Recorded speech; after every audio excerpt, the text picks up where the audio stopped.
നമുക്കറിയാം ഈ കാലഘട്ടത്തിൽ ദൈവസഭകളൊക്കെ വലിയ പ്രതിസന്ധി അഭിമുഖീകരിക്കുന്ന സമയമാണ്. വലിയ പ്രതിസന്ധി. ഈ കാലഘട്ടത്തിൽ ദൈവസഭയ്ക്കകത്ത് നമ്മൾ ചിന്തിക്കാത്ത, നമ്മൾ കേൾക്കാൻ ആഗ്രഹിക്കാത്ത, നമ്മൾ കാണാൻ ആഗ്രഹിക്കാത്ത ഒത്തിരി പ്രതിസന്ധികളിലൂടെ ദൈവസഭകൾ കടന്നു പോവുകയാണ്. ഞാൻ ഒരു നിമിഷം അതിനെക്കുറിച്ച് ചിന്തിച്ചപ്പോൾ എനിക്ക് മനസ്സിലായ ഒരു കാര്യമുണ്ട്. ദൈവസഭയ്ക്കകത്ത് ദൈവവചനം പഠിക്കുന്നില്ല എന്നുള്ളതാണ്. പഠന വിധേയമാകുന്നില്ല ദൈവവചനം.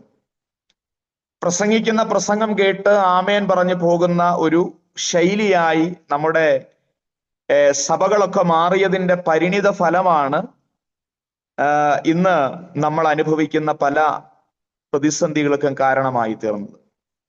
ഈ ദൈവവചന പഠനം എന്നുള്ളത് ദൈവസഭയ്ക്കകത്ത് നിന്ന് ഒഴിച്ചുകൂടാൻ പറ്റാത്ത നല്ലൊരു അനുഭവമായി മാറണം. ദൈവവചനം പ്രസംഗിക്കണം, പ്രസംഗം നമുക്ക് ആവശ്യമാണ്. അതിനേക്കാൾ ഏറെ ദൈവവചനം പഠിക്കുവാൻ നാം സമയം കണ്ടെത്തണം. ദൈവസഭയ്ക്കകത്ത് ദൈവവചനം പഠിക്കുമ്പോഴാണ് അതിൻ്റെ ആഴങ്ങളിലേക്ക് ഇറങ്ങുവാനും അതിൻ്റെ യഥാർത്ഥ അർത്ഥം മനസ്സിലാക്കുവാനും ആ വചനത്തിൽ നമ്മെ സമർപ്പിക്കുവാനും ഒക്കെ കഴിയുന്നത്. ഞാന് കഴിഞ്ഞ ദിവസം ഇതേപോലുള്ളൊരു ഗ്രൂപ്പിൽ ഞാൻ ദൈവവചനം പഠിപ്പിച്ചപ്പോൾ അന്ന് ഞാൻ യൂദയുടെ ലേഖനമായിരുന്നു പഠിപ്പിച്ചത്. ആ സമയത്ത് ഇന്നലെ അതിന്റെ ഒരു ഗ്രാജുവേഷൻ സർവീസ് ഉണ്ടായിരുന്നു. അതിൽ ഞാൻ ഇങ്ങനെ പറവാനിടയായി, പ്രസംഗവും വചന പഠനവും തമ്മിൽ വലിയ വ്യത്യാസമുണ്ട്. പ്രസംഗവും വചന പഠനവും തമ്മിൽ വലിയ വ്യത്യാസമുണ്ട്. നമുക്കെല്ലാവർക്കും ഇഷ്ടം പ്രസംഗമാണ്, തീപ്പൊരി പ്രസംഗം അല്ലേ? നമ്മളൊക്കെ ചിലപ്പോഴൊക്കെ ചില പ്രസംഗങ്ങളൊക്കെ കേട്ട് നമ്മൾ അതിൽ മതിമറന്ന് ആ സമയം, എന്നാൽ അല്പനേരം കഴിഞ്ഞാനന്തരം എന്താണ് പ്രസംഗിച്ചത് എന്ന് ചോദിച്ചാൽ നമുക്ക് ആർക്കും അറിയില്ല. പ്രസംഗം എന്താണ്, പഠനം എന്താണ്? പ്രസംഗം എന്ന് പറഞ്ഞാൽ നമുക്കറിയാം, പ്രസംഗിക്കുന്ന ശുശ്രൂഷകന്മാരെന്താ പ്രസംഗിക്കുന്നത്? കൽപ്പന അനുസരിക്കണം, ദൈവത്തെ സ്നേഹിക്കണം, ആരാധിക്കണം, മടങ്ങി വരണം. ജീവിതത്തിൽ ദൈവത്തോട് അടുക്കേണ്ടുന്ന നിലയിൽ ഇങ്ങനെയുള്ള വാക്കുകൾ പറഞ്ഞ് പ്രസംഗിക്കും. പക്ഷേ ഒരു കാര്യം നിങ്ങൾ മനസ്സിലാക്കണം, ദൈവത്തെ സ്നേഹിക്കണമെന്നും ദൈവത്തെ ആരാധിക്കണമെന്നും മാനസാന്തരപ്പെടണമെന്നും ആത്മാക്കളെ നേടണമെന്നും ഒക്കെ പറഞ്ഞ് നമ്മൾ പ്രസംഗിക്കും എന്നുള്ളത് സത്യമാണ്. പക്ഷേ പഠനം എന്ന് പറഞ്ഞാൽ അതല്ല. പഠനം എന്ന് പറഞ്ഞാൽ പ്രസംഗം എന്തായിരുന്നു? നിങ്ങൾ കൽപ്പനകൾ അനുസരിക്കണം, നിങ്ങൾ തമ്മിൽ സ്നേഹിക്കണം, നിങ്ങൾ തമ്മിൽ കരുതണം. ഇതാണ് പ്രസംഗം. എന്നാൽ പഠന വിധേയമാകുമ്പോൾ നിങ്ങൾ കൽപ്പനകൾ അനുസരിക്കണം എന്ന് പ്രസംഗിക്കുമ്പോൾ അത് നാം പഠിക്കുമ്പോൾ ഇങ്ങനെയാണ് നമ്മൾ ചിന്തിക്കുന്നത്. എങ്ങനെയാണ് കർത്താവിന്റെ കൽപ്പന നാം അനുസരിക്കുന്നത്? എങ്ങനെയാണ് നമ്മൾ കർത്താവിനെ സ്നേഹിക്കുന്നത്? യഥാർത്ഥത്തിൽ പ്രാർത്ഥന എന്താണ്? അപ്പൊ പ്രസംഗത്തിൽ എന്തായിരുന്നു? നിങ്ങൾ പ്രാർത്ഥനയിലേക്ക് മടങ്ങി വരണമെന്നല്ലേ, ഉപവാസത്തിലേക്ക് മടങ്ങി വരണമെന്നല്ലേ? എന്നാൽ പഠന വിധേയമാകുമ്പോൾ എങ്ങനെ പ്രാർത്ഥിക്കണം, എങ്ങനെ ഉപവസിക്കണം, എങ്ങനെ ആരാധിക്കണം, അത് ദൈവവചനത്തിന്റെ അധിഷ്ഠിതമായി നിന്ന്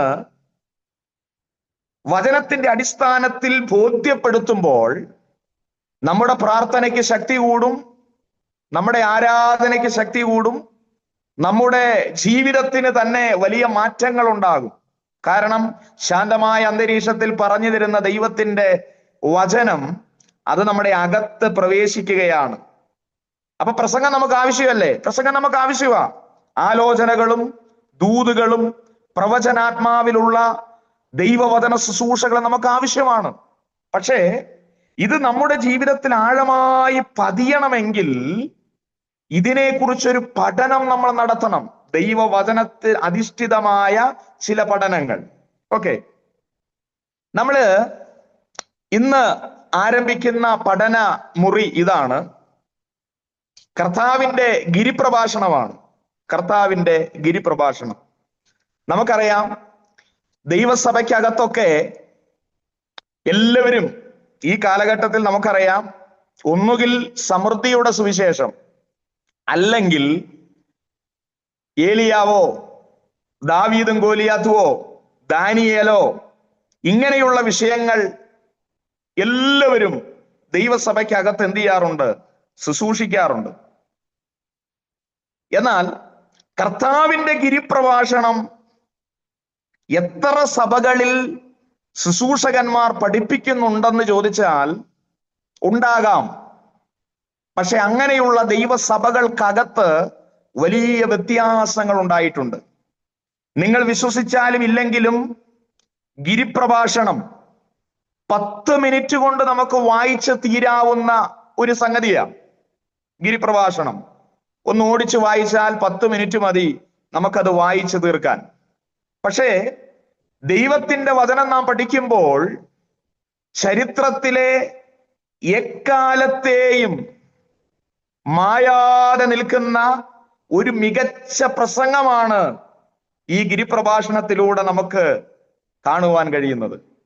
നമുക്കറിയാം, നമ്മുടെ രാഷ്ട്രപിതാവായ മഹാത്മാഗാന്ധിയെ പോലും ചിന്തിപ്പിച്ച ഒത്തിരി കാര്യങ്ങൾ ഇതിനകത്ത് അടങ്ങിയിട്ടുണ്ട് എന്ന് പറയുമ്പോൾ ഒത്തിരി ചിന്തകന്മാർക്ക്,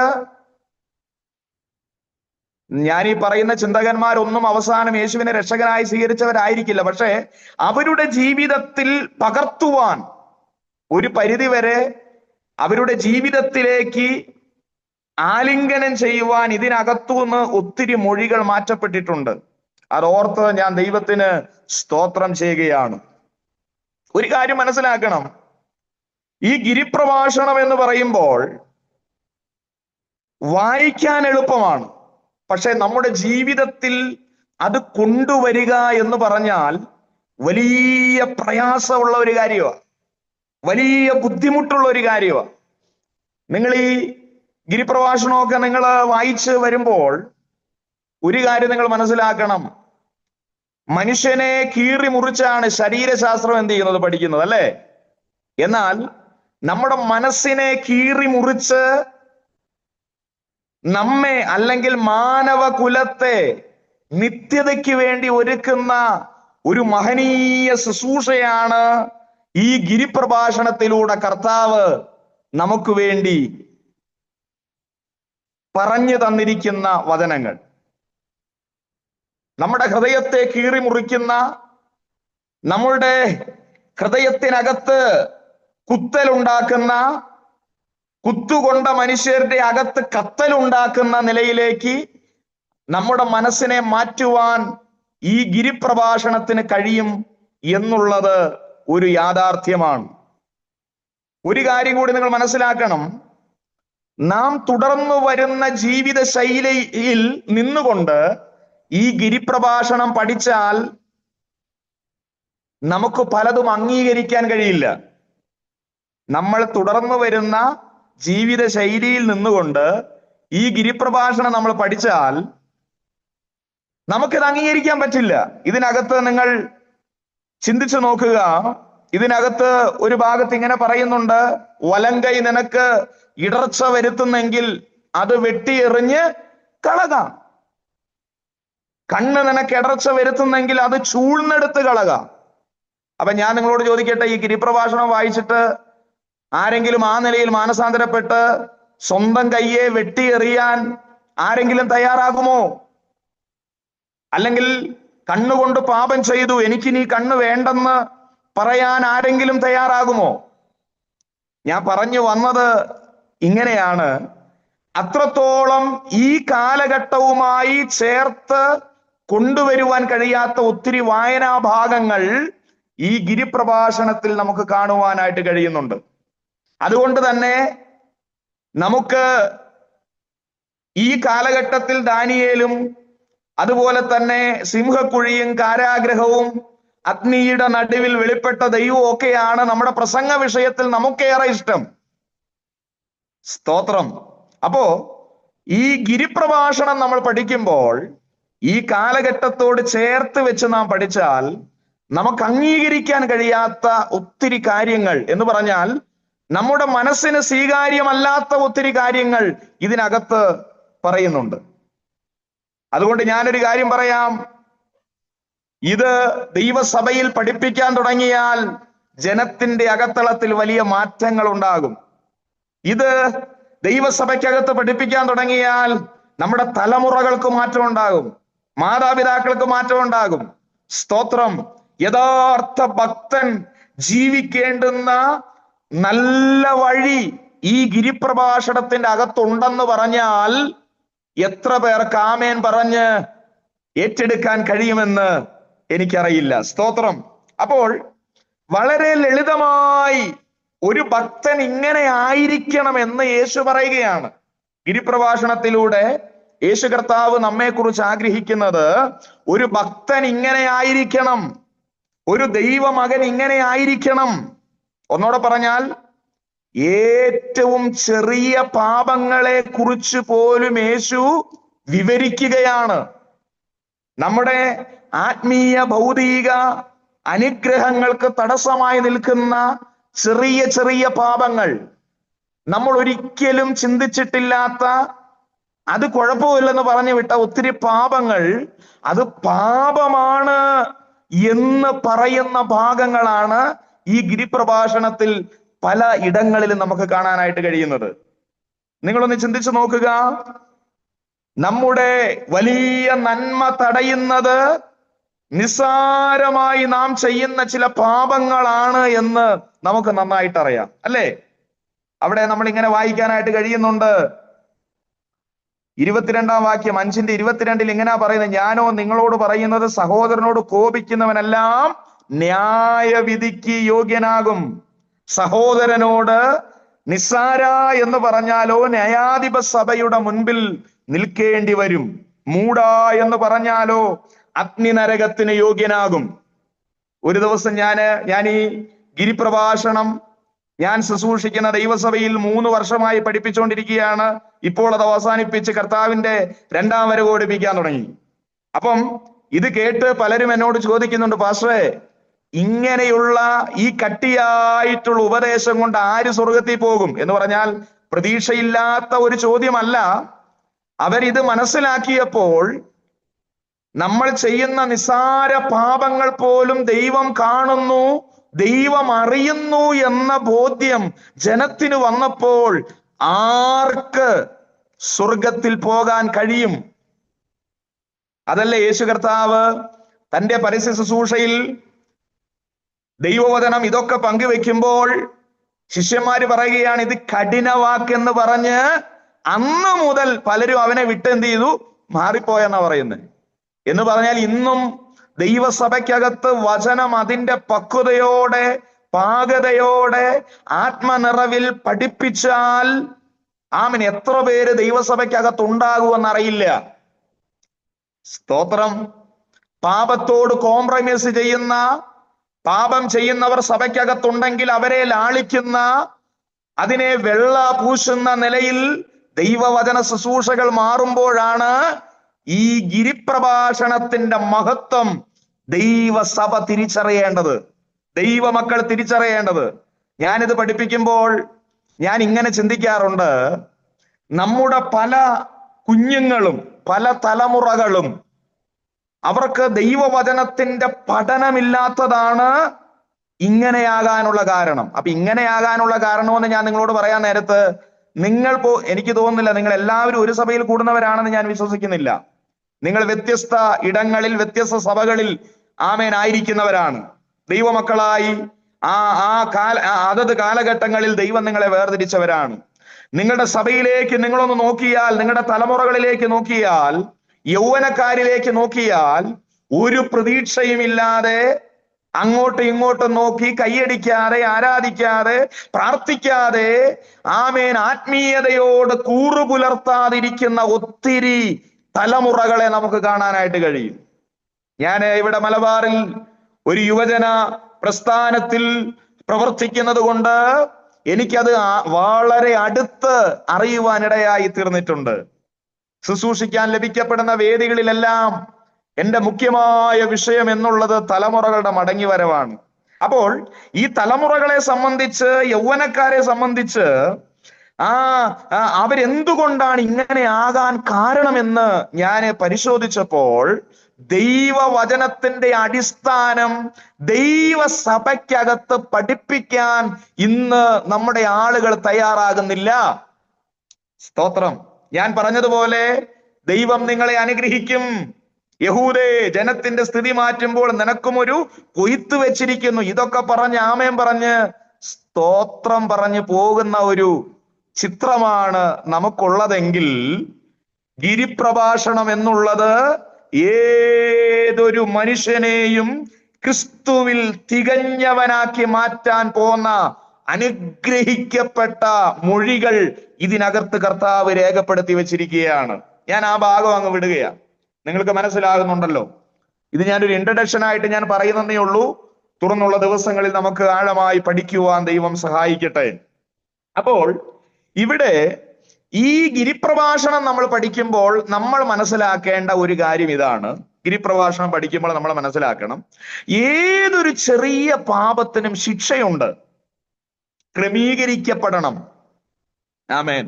അപ്പം നമ്മൾ ചില സന്ദർഭങ്ങളിലൊക്കെ നിസ്സാരമായി കാണുന്ന ചില വാക്കുകൾ, നിസ്സാരമായി നമ്മൾ തള്ളിക്കളയുന്ന ചില കാര്യങ്ങൾ, അത് സ്വർഗത്തിലെ ദൈവം വലുതായി കാണുന്നു എന്ന് ഈ ഗിരിപ്രഭാഷണ പഠനത്തിലൂടെ നമുക്ക് മനസ്സിലാകുന്നു. അതാണ് ഞാൻ നേരത്തെ പറഞ്ഞത്, സഹോദരനോട് നിസ്സാര എന്ന് പറഞ്ഞാൽ ന്യായാധിപ സഭയുടെ മുമ്പിൽ നിൽക്കേണ്ടി വരും. അപ്പോൾ നമ്മൾ എത്ര പ്രാവശ്യം നമ്മുടെ സഹോദരനെ, സഹോദരിയെ നിസ്സാരനാക്കിയിട്ടുണ്ടെന്ന് നാം ചിന്തിക്കണം. സഹോദരനെ മൂടാ എന്ന് പറയരുത്, അവനെ വില കുറച്ച് കാണരുത്. നമ്മുടെ സഹോദരങ്ങളെ നാം എത്ര പ്രാവശ്യം അങ്ങനെ പറഞ്ഞിട്ടുണ്ട്. എന്നാൽ അതുപോലും ശിക്ഷാവിധിക്ക് കാരണമായി തീരുമെന്ന് വളരെ വ്യക്തമായി നമ്മെ പഠിപ്പിക്കുന്ന ഭാഗങ്ങളാണ് ഈ ഗിരിപ്രഭാഷണത്തിൽ നമുക്ക് കാണുവാനായിട്ട് കഴിയുന്നത്. രണ്ട് മൂന്ന് ഭാഗങ്ങൾ പഴയ നിയമത്തിൽ നിന്ന് ഞാൻ എടുത്ത് ഇതിനോട് ചേർക്കാൻ ആഗ്രഹിക്കുകയാണ്. അപ്പൊ നമ്മളൊക്കെ വലിയ പാപങ്ങളാണ് സ്വർഗത്തിൽ പോകാൻ മേലാത്ത പാപങ്ങളായിട്ട് കൂട്ടിയിട്ടുള്ളത്, അല്ലെ? വ്യഭിചാരം ചെയ്യരുത്, മോഷ്ടിക്കരുത്, ഇങ്ങനെയൊക്കെ പറയുന്നത്, വിഗ്രഹത്തെ ആരാധിക്കരുത്. പഴയ നിയമത്തിലെ 10 കൽപ്പനകൾ അത് പുതിയ നിയമത്തിൽ വന്നപ്പോൾ കർത്താവ് അത് 2 ചുരുക്കി. ആ 2 കൽപ്പനയിൽ ഈ 10 കൽപ്പനകളും അടങ്ങിയിരിക്കുന്നു എന്ന് കർത്താവ് തന്നെ പറഞ്ഞിട്ടുണ്ട്. അപ്പോ ഈ കൽപ്പനകളൊക്കെ ഉള്ളപ്പോൾ തന്നെ ഇതാണ് നമ്മൾ ഏറ്റവും വലുതായിട്ട്, വ്യഭിചാരം ചെയ്താൽ സഭയ്ക്കകത്ത് എന്തില്ല, ഇനിയുള്ള കാര്യങ്ങളിൽ പങ്കെടുക്കാൻ പാടില്ല, അല്ലെങ്കിൽ മോഷണക്കുറ്റം ചെയ്താൽ അത് പറ്റില്ല. കണ്ടില്ലേ? അപ്പോൾ അങ്ങനെയുള്ള പാപങ്ങളെയാണ് നമ്മൾ വലുതായി കാണുന്നത്, നിത്യതയിൽ പോകാൻ. പക്ഷേ ഗിരിപ്രഭാഷണത്തിൽ യേശു കർത്താവ് നമ്മോട് പറയുന്നത്, ഇനി നീ വ്യഭിചാരം ചെയ്തില്ലെങ്കിലും, നീ അന്യന്റേത് മോഷ്ടിച്ചില്ലെങ്കിലും, അല്ലെങ്കിൽ നീ വിഗ്രഹത്തെ ആരാധിക്കുന്നില്ലെങ്കിലും, ജീവിതത്തിൽ വരുന്ന ചെറിയ വാക്കുകൾ പോലും ദൈവത്തിന്റെ മുമ്പിൽ നമ്മൾ കണക്ക് കൊടുക്കേണ്ടി വരുമെന്ന് യേശു കർത്താവ് നമ്മെ പഠിപ്പിക്കുകയാണ്. എന്നാൽ പഴയ നിയമത്തിനകത്തൊരു 3 കാര്യങ്ങൾ പറഞ്ഞ് വചനത്തിലേക്ക് മടങ്ങി വരുവാൻ ഞാൻ ആഗ്രഹിക്കുകയാണ്. പഴയ നിയമത്തിൽ നമുക്കറിയാം, ചെറിയ വിഷയങ്ങൾ വലിയ അനർത്ഥത്തിലേക്ക് വഴിമാറിയത്, ചെറിയ തെറ്റുകൾ വലിയ പ്രതിസന്ധിയിലേക്ക് വഴിമാറിയ ഒരു 3 കാര്യങ്ങൾ ആദ്യമേ ഞാൻ നിങ്ങളുടെ മുമ്പിൽ ഓർമ്മപ്പെടുത്താൻ ആഗ്രഹിക്കുകയാണ്. നമുക്ക് എല്ലാവർക്കും പരിചിതമാണ് ഉൽപ്പത്തി പുസ്തകം 15-ാം അധ്യായം, അതിന്റെ 8 മുതൽ താഴേക്കുള്ള വാക്യങ്ങളിൽ യഹോവയായ ദൈവം അബ്രഹാമിന് വെളിപ്പെട്ടിട്ട് അബ്രഹാമിനോട് പറഞ്ഞു, ഞാൻ നിന്നെ അനുഗ്രഹിക്കും. എന്നിട്ട് പറയുകയാണ്, ഞാൻ നിന്റെ അതിമഹത്തായ പരിചയാണ്, പ്രതിഫലമാണ്, ഞാൻ നിനക്ക് മകനെ തരും എന്നൊക്കെ പറഞ്ഞപ്പം 8-ാം വാക്യം നമ്മൾ വായിക്കുമ്പോൾ ഇങ്ങനെ പറയുന്നത്, കർത്താവായ യഹോവേ, ഞാൻ അതിനെ അവകാശമാക്കും എന്നുള്ളതിന് എനിക്ക് എങ്ങനെ അറിയുവാൻ കഴിയുമെന്ന് ചോദിച്ചപ്പോൾ കർത്താവ് അവനോട് പറയുകയാണ്, യഹോവയായ ദൈവം അവനോട് പറയുകയാണ്, നീ യാഗം കഴിക്കണം. അവിടെ നമുക്ക്, ഞാൻ ആ വാക്യങ്ങളൊന്നും വായിപ്പാൻ ആഗ്രഹിക്കുന്നില്ല. 9-ാം വാക്യം മുതൽ താഴേക്ക് നമ്മൾ വായിക്കുമ്പോൾ യാഗം കഴിക്കണം. 3 വയസ്സുള്ള ഒരു ആട്ടിൻകുട്ടിയെയും 3 വയസ്സുള്ള ഒരു കോലാടിനെയും ഒരു കുറുപ്രാവിനെയും. പക്ഷെ വചനം പറയുന്നത് എന്താണെന്നറിയാവോ? 11-ാം വാക്യം വായിക്കുമ്പോൾ ഇങ്ങനെ വായിക്കുന്നത്, ഉടലുകളിന്മേൽ റാഞ്ചൻ പക്ഷികൾ ഇറങ്ങിയപ്പോൾ അബ്രഹാം അവയെ ആട്ടിക്കളഞ്ഞു.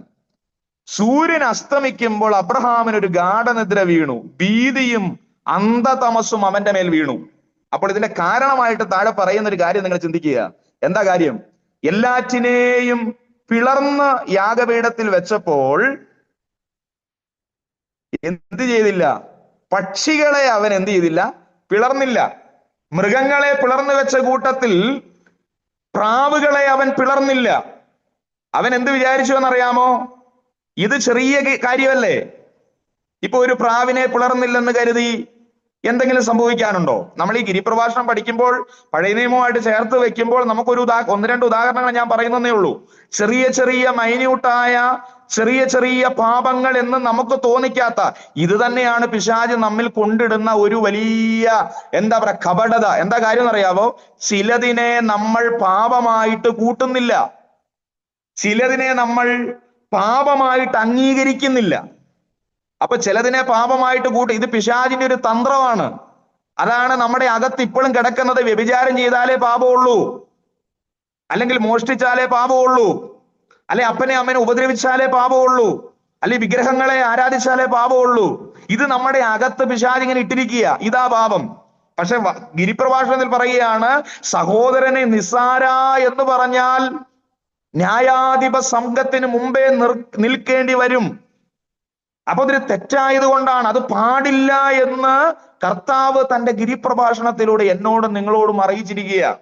ഇവിടെ ഇതാ പഴയ നിയമത്തിൽ എല്ലാ മൃഗങ്ങളെയും പിളർന്ന് യാഗപീഠത്തിൽ വെച്ചാനന്തരം പക്ഷികളെ പിളർന്നില്ല. അബ്രഹാം കരുതി ഇത് ചെറുതല്ലേ, ഇത് ചെറുതല്ലേ, കുഴപ്പമൊന്നുമില്ല. നമ്മൾ ചിലതൊക്കെ അങ്ങനെ പറയാറില്ല, അത് ചെറിയ കാര്യമല്ലേ, അത് കുഴപ്പമൊന്നുമില്ല. പക്ഷെ വചനം എന്താ പറയുന്നതെന്നറിയാവോ?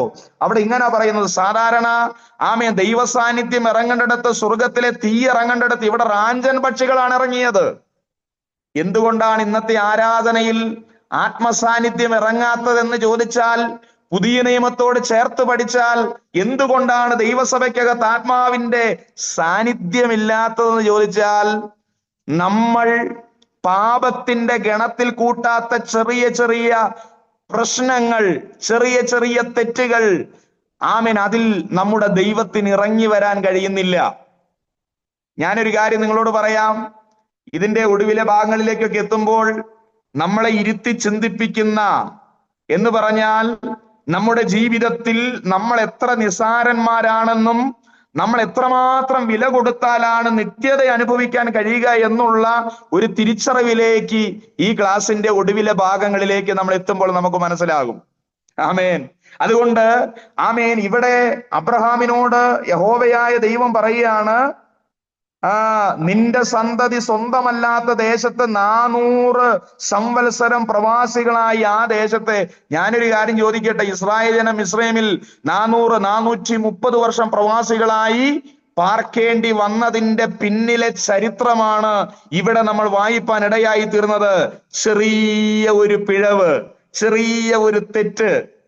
ഇന്ന് ഈ വചനം കേൾക്കുന്ന ആരെങ്കിലും ജീവിതത്തിൽ നമ്മുടെ ജീവിതത്തിൽ വരുന്ന ആ കുറവുകളെ നിസ്സാരവൽക്കരിക്കുന്നെങ്കിൽ, പരിശുദ്ധാത്മാവ് നിങ്ങളോട് ഈ ക്ലാസ്സിലൂടെ പറയുകയാണ്, ഏതൊരു ചെറിയ വാക്കിനും നമ്മൾ കർത്താവിന്റെ സന്നിധിയിൽ സ്തോത്രം, നമ്മൾ ഉത്തരം പറയേണ്ടവരാണ്. സ്തോത്രം. അപ്പൊ പഴയ നിയമത്തിൽ ഒരു ഭാഗം നമ്മൾ ചിന്തിച്ചു, അബ്രഹാമിന്റെ ജീവിതത്തിൽ ചെറിയ പാളിച്ച 400 സംവത്സരം തന്റെ തലമുറകളെ അടിമകളായി വെക്കത്തക്കവണ്ണം വലിയൊരു ശിക്ഷാവിധിയിലേക്ക് നയിക്കപ്പെടുന്നത് നമ്മൾ കണ്ടു, അല്ലെ? അടുത്തൊരു കാര്യം ഞാൻ നിങ്ങളോട് പറയാം, നിങ്ങൾ എല്ലാവരും ശ്രദ്ധിക്കണം കേട്ടോ. ഗിരിപ്രഭാഷണം എന്ന് പറഞ്ഞാൽ ഏതൊരു മൈന്യൂട്ടായ കാര്യങ്ങളും അത് വലുതാണെന്ന് കർത്താവ് നമ്മെ വരച്ച് കാണിക്കുകയാ. നിത്യതയിൽ പോകാൻ തടസ്സമായിട്ടുള്ള ഏതൊരു ചെറിയ ചെറിയ ചെറിയ ഭാവങ്ങളെയും അത് ദൈവം വലുതായി നമ്മുടെ മുമ്പിൽ വരച്ച് കാണിക്കുന്ന ഒന്നാണ്. അപ്പോൾ ഈ ഗിരിപ്രഭാഷണം ദൈവസഭയ്ക്കകത്ത് പ്രസംഗിക്കുന്നില്ലെങ്കിൽ മനസ്സിലാക്കണം, ഇത് പിശാചിന്റെ ഒരു തന്ത്രം കൂടിയാ. കാരണം എന്താ? ഗിരിപ്രഭാഷണം ദൈവസഭയ്ക്കകത്ത് മുഴങ്ങിക്കേട്ടാൽ ജനം മാനസാന്തരപ്പെടും. ഞാനിങ്ങനെ ചിന്തിക്കുക, ആമേൻ, രക്ഷിക്കപ്പെട്ട ഒരു വ്യക്തിയെ സംബന്ധിച്ച് കാലങ്ങൾ കൊണ്ടായിരിക്കുകയല്ല. ആമേൻ, വചനം കേട്ടു, ചില മാസങ്ങൾ കഴിഞ്ഞപ്പോൾ രക്ഷിക്കപ്പെട്ടു, അവർ സ്നാനപ്പെട്ടു. അപ്പോൾ എന്ത് പഠിച്ചാണ് അവർ നിത്യത പ്രാപിക്കുന്നതെന്നറിയാമോ? ഈ ഗിരിപ്രഭാഷണം കേട്ട്, എന്ന് പറഞ്ഞാൽ കർത്താവ് നമ്മെക്കുറിച്ച് പറഞ്ഞ ഏതൊരു നിസ്സാര കാര്യങ്ങൾക്ക് പോലും കേൾക്കുവാനുള്ള ഒരു മനസ്സ് നമുക്കുണ്ടാകണം. സ്തോത്രം. ഒന്നാമത്തെ കാര്യം, അബ്രഹാമിന്റെ അനുഭവത്തിലൂടെ നമ്മൾ ചിന്തിച്ചു. എന്താ ചിന്തിച്ചത്? ചെറിയൊരു തെറ്റ് വലിയ പ്രതിസന്ധിയിലേക്ക് മാറി. ഗിരിപ്രഭാഷണം എന്താ നമ്മെ പഠിപ്പിക്കുന്നത്? ഏതൊരു ചെറിയ തെറ്റിനും എന്തുണ്ട്? ശിക്ഷയുണ്ട്. അത് തന്നെയാണ് ഇന്ന് ദൈവസഭയ്ക്കകത്തും പഠിപ്പിക്കേണ്ടത്. ചിലരൊക്കെ ഇങ്ങനെ പറയും, ഇത് കൃപായുഗം ആയതുകൊണ്ട് സ്തോത്രം, അല്പം തെറ്റിയാലൊന്നും കുഴപ്പമില്ല, കൃപയുടെ കാലമായതുകൊണ്ട് എന്ത് ചെയ്താൽ മതി. പക്ഷെ നമുക്ക് നാളെ അതിനുള്ള അവസരമില്ലെങ്കിലോ? ഞാൻ ആ ഭാഗത്തേക്ക് കടക്കുന്നില്ല. 2 രാജാക്കന്മാരുടെ പുസ്തകം അതിന്റെ 4-ാം അധ്യായം അതിന്റെ 6-ാം വാക്യത്തിൽ ഇങ്ങനെ വായിക്കുന്നത് നമുക്കത് അറിയാം. പ്രവാചക ശിഷ്യന്മാരുടെ ഭാര്യമാരിൽ ഒരുത്തി വന്ന് പ്രവാചകനോട് സംസാരിക്കുന്ന ഒരു ഭാഗമാണ്. അവിടെ നമ്മൾ ഇങ്ങനെ വായിക്കുന്നത്, പാത്രങ്ങൾ നിറഞ്ഞ ശേഷം തന്റെ മകനോട് ഇനിയും പാത്രം കൊണ്ടുവരിക എന്ന് എന്ന് പറഞ്ഞു. അവൻ അവളോട് എന്ന് പറഞ്ഞാൽ മകൻ അമ്മയോട് പറയുകയാണ്, പാത്രം ഒന്നുമില്ല എന്ന് പറഞ്ഞു. എന്താ പറഞ്ഞത്? പാത്രം ഒന്നുമില്ല. ഇന്ന് നമുക്ക് പ്രത്യക്ഷമായി ഇങ്ങനെയുള്ള കാര്യങ്ങളൊന്നും നമ്മുടെ ഇടയിൽ നടക്കുന്നില്ലെങ്കിലും പുതിയ നിയമ ദൈവസഭയ്ക്ക് കാതലായ ഒരു മർമ്മം ഇതിനകത്ത് പരിശുദ്ധാത്മാവ് മറച്ചു വെച്ചിട്ടുണ്ട്. അതെന്താണെന്നറിയാമോ? അവൻ ഇങ്ങനെ പറഞ്ഞത്, പാത്രം ഒന്നും ഇല്ല എന്ന് പറഞ്ഞു. അത് 8-ാം വാക്യത്തിലാ, 6-ാം വാക്യത്തിലാ, 4-ന്റെ 6 ഇപ്പൊ വായിച്ചത്. 7-ാം വാക്യത്തിൽ ഇങ്ങനെയാ പറയുന്നത്, അപ്പോൾ എണ്ണ നിന്നുപോയി. എപ്പോഴാ എണ്ണ നിന്നുപോയത്? ഇനി പാത്രങ്ങൾ ഇല്ല എന്ന് പറഞ്ഞപ്പോൾ 7-ാം വാക്യത്തിൽ അപ്പോൾ എണ്ണ നിന്നുപോയി. അപ്പോൾ നമ്മുടെ ചില വാക്കുകൾ നമ്മുടെ വലിയ അനുഗ്രഹത്തെ കെടുത്തിക്കളയും. നമ്മുടെ ചെറിയ വാക്കുകൾ നമ്മുടെ കുടുംബ ജീവിതത്തെ അസ്വസ്ഥപ്പെടുത്തും. ചെറിയ ചെറിയ വാക്കുകൾ നമ്മുടെ തലമുറകളെ നശിപ്പിച്ചു കളയും. ഭവനത്തിന്റെ അകത്തളത്തിൽ ചെറിയ ചെറിയ വാക്കുകളാണ് വലിയ വലിയ കലഹങ്ങൾക്ക് കാരണങ്ങളായി തീർന്നത്. ഇന്നത്തെ പത്രമൊക്കെ എടുത്ത് നിങ്ങൾ വായിക്കണം. ഇന്നത്തെ പത്രമൊക്കെ വായിക്കാതിരിക്കുന്നതാണ് നല്ലത്. കുറച്ചുകൂടെ പ്രത്യാശയോടെ ജീവിക്കാം. ഈ പത്രങ്ങളൊക്കെ വായിക്കുമ്പോൾ മനസ്സിലാക്കാൻ കഴിയുന്ന എത്രയോ കൊലപാതകങ്ങളാണ് നമ്മുടെ കേരളത്തിൽ നടക്കുന്നത്, അല്ലേ?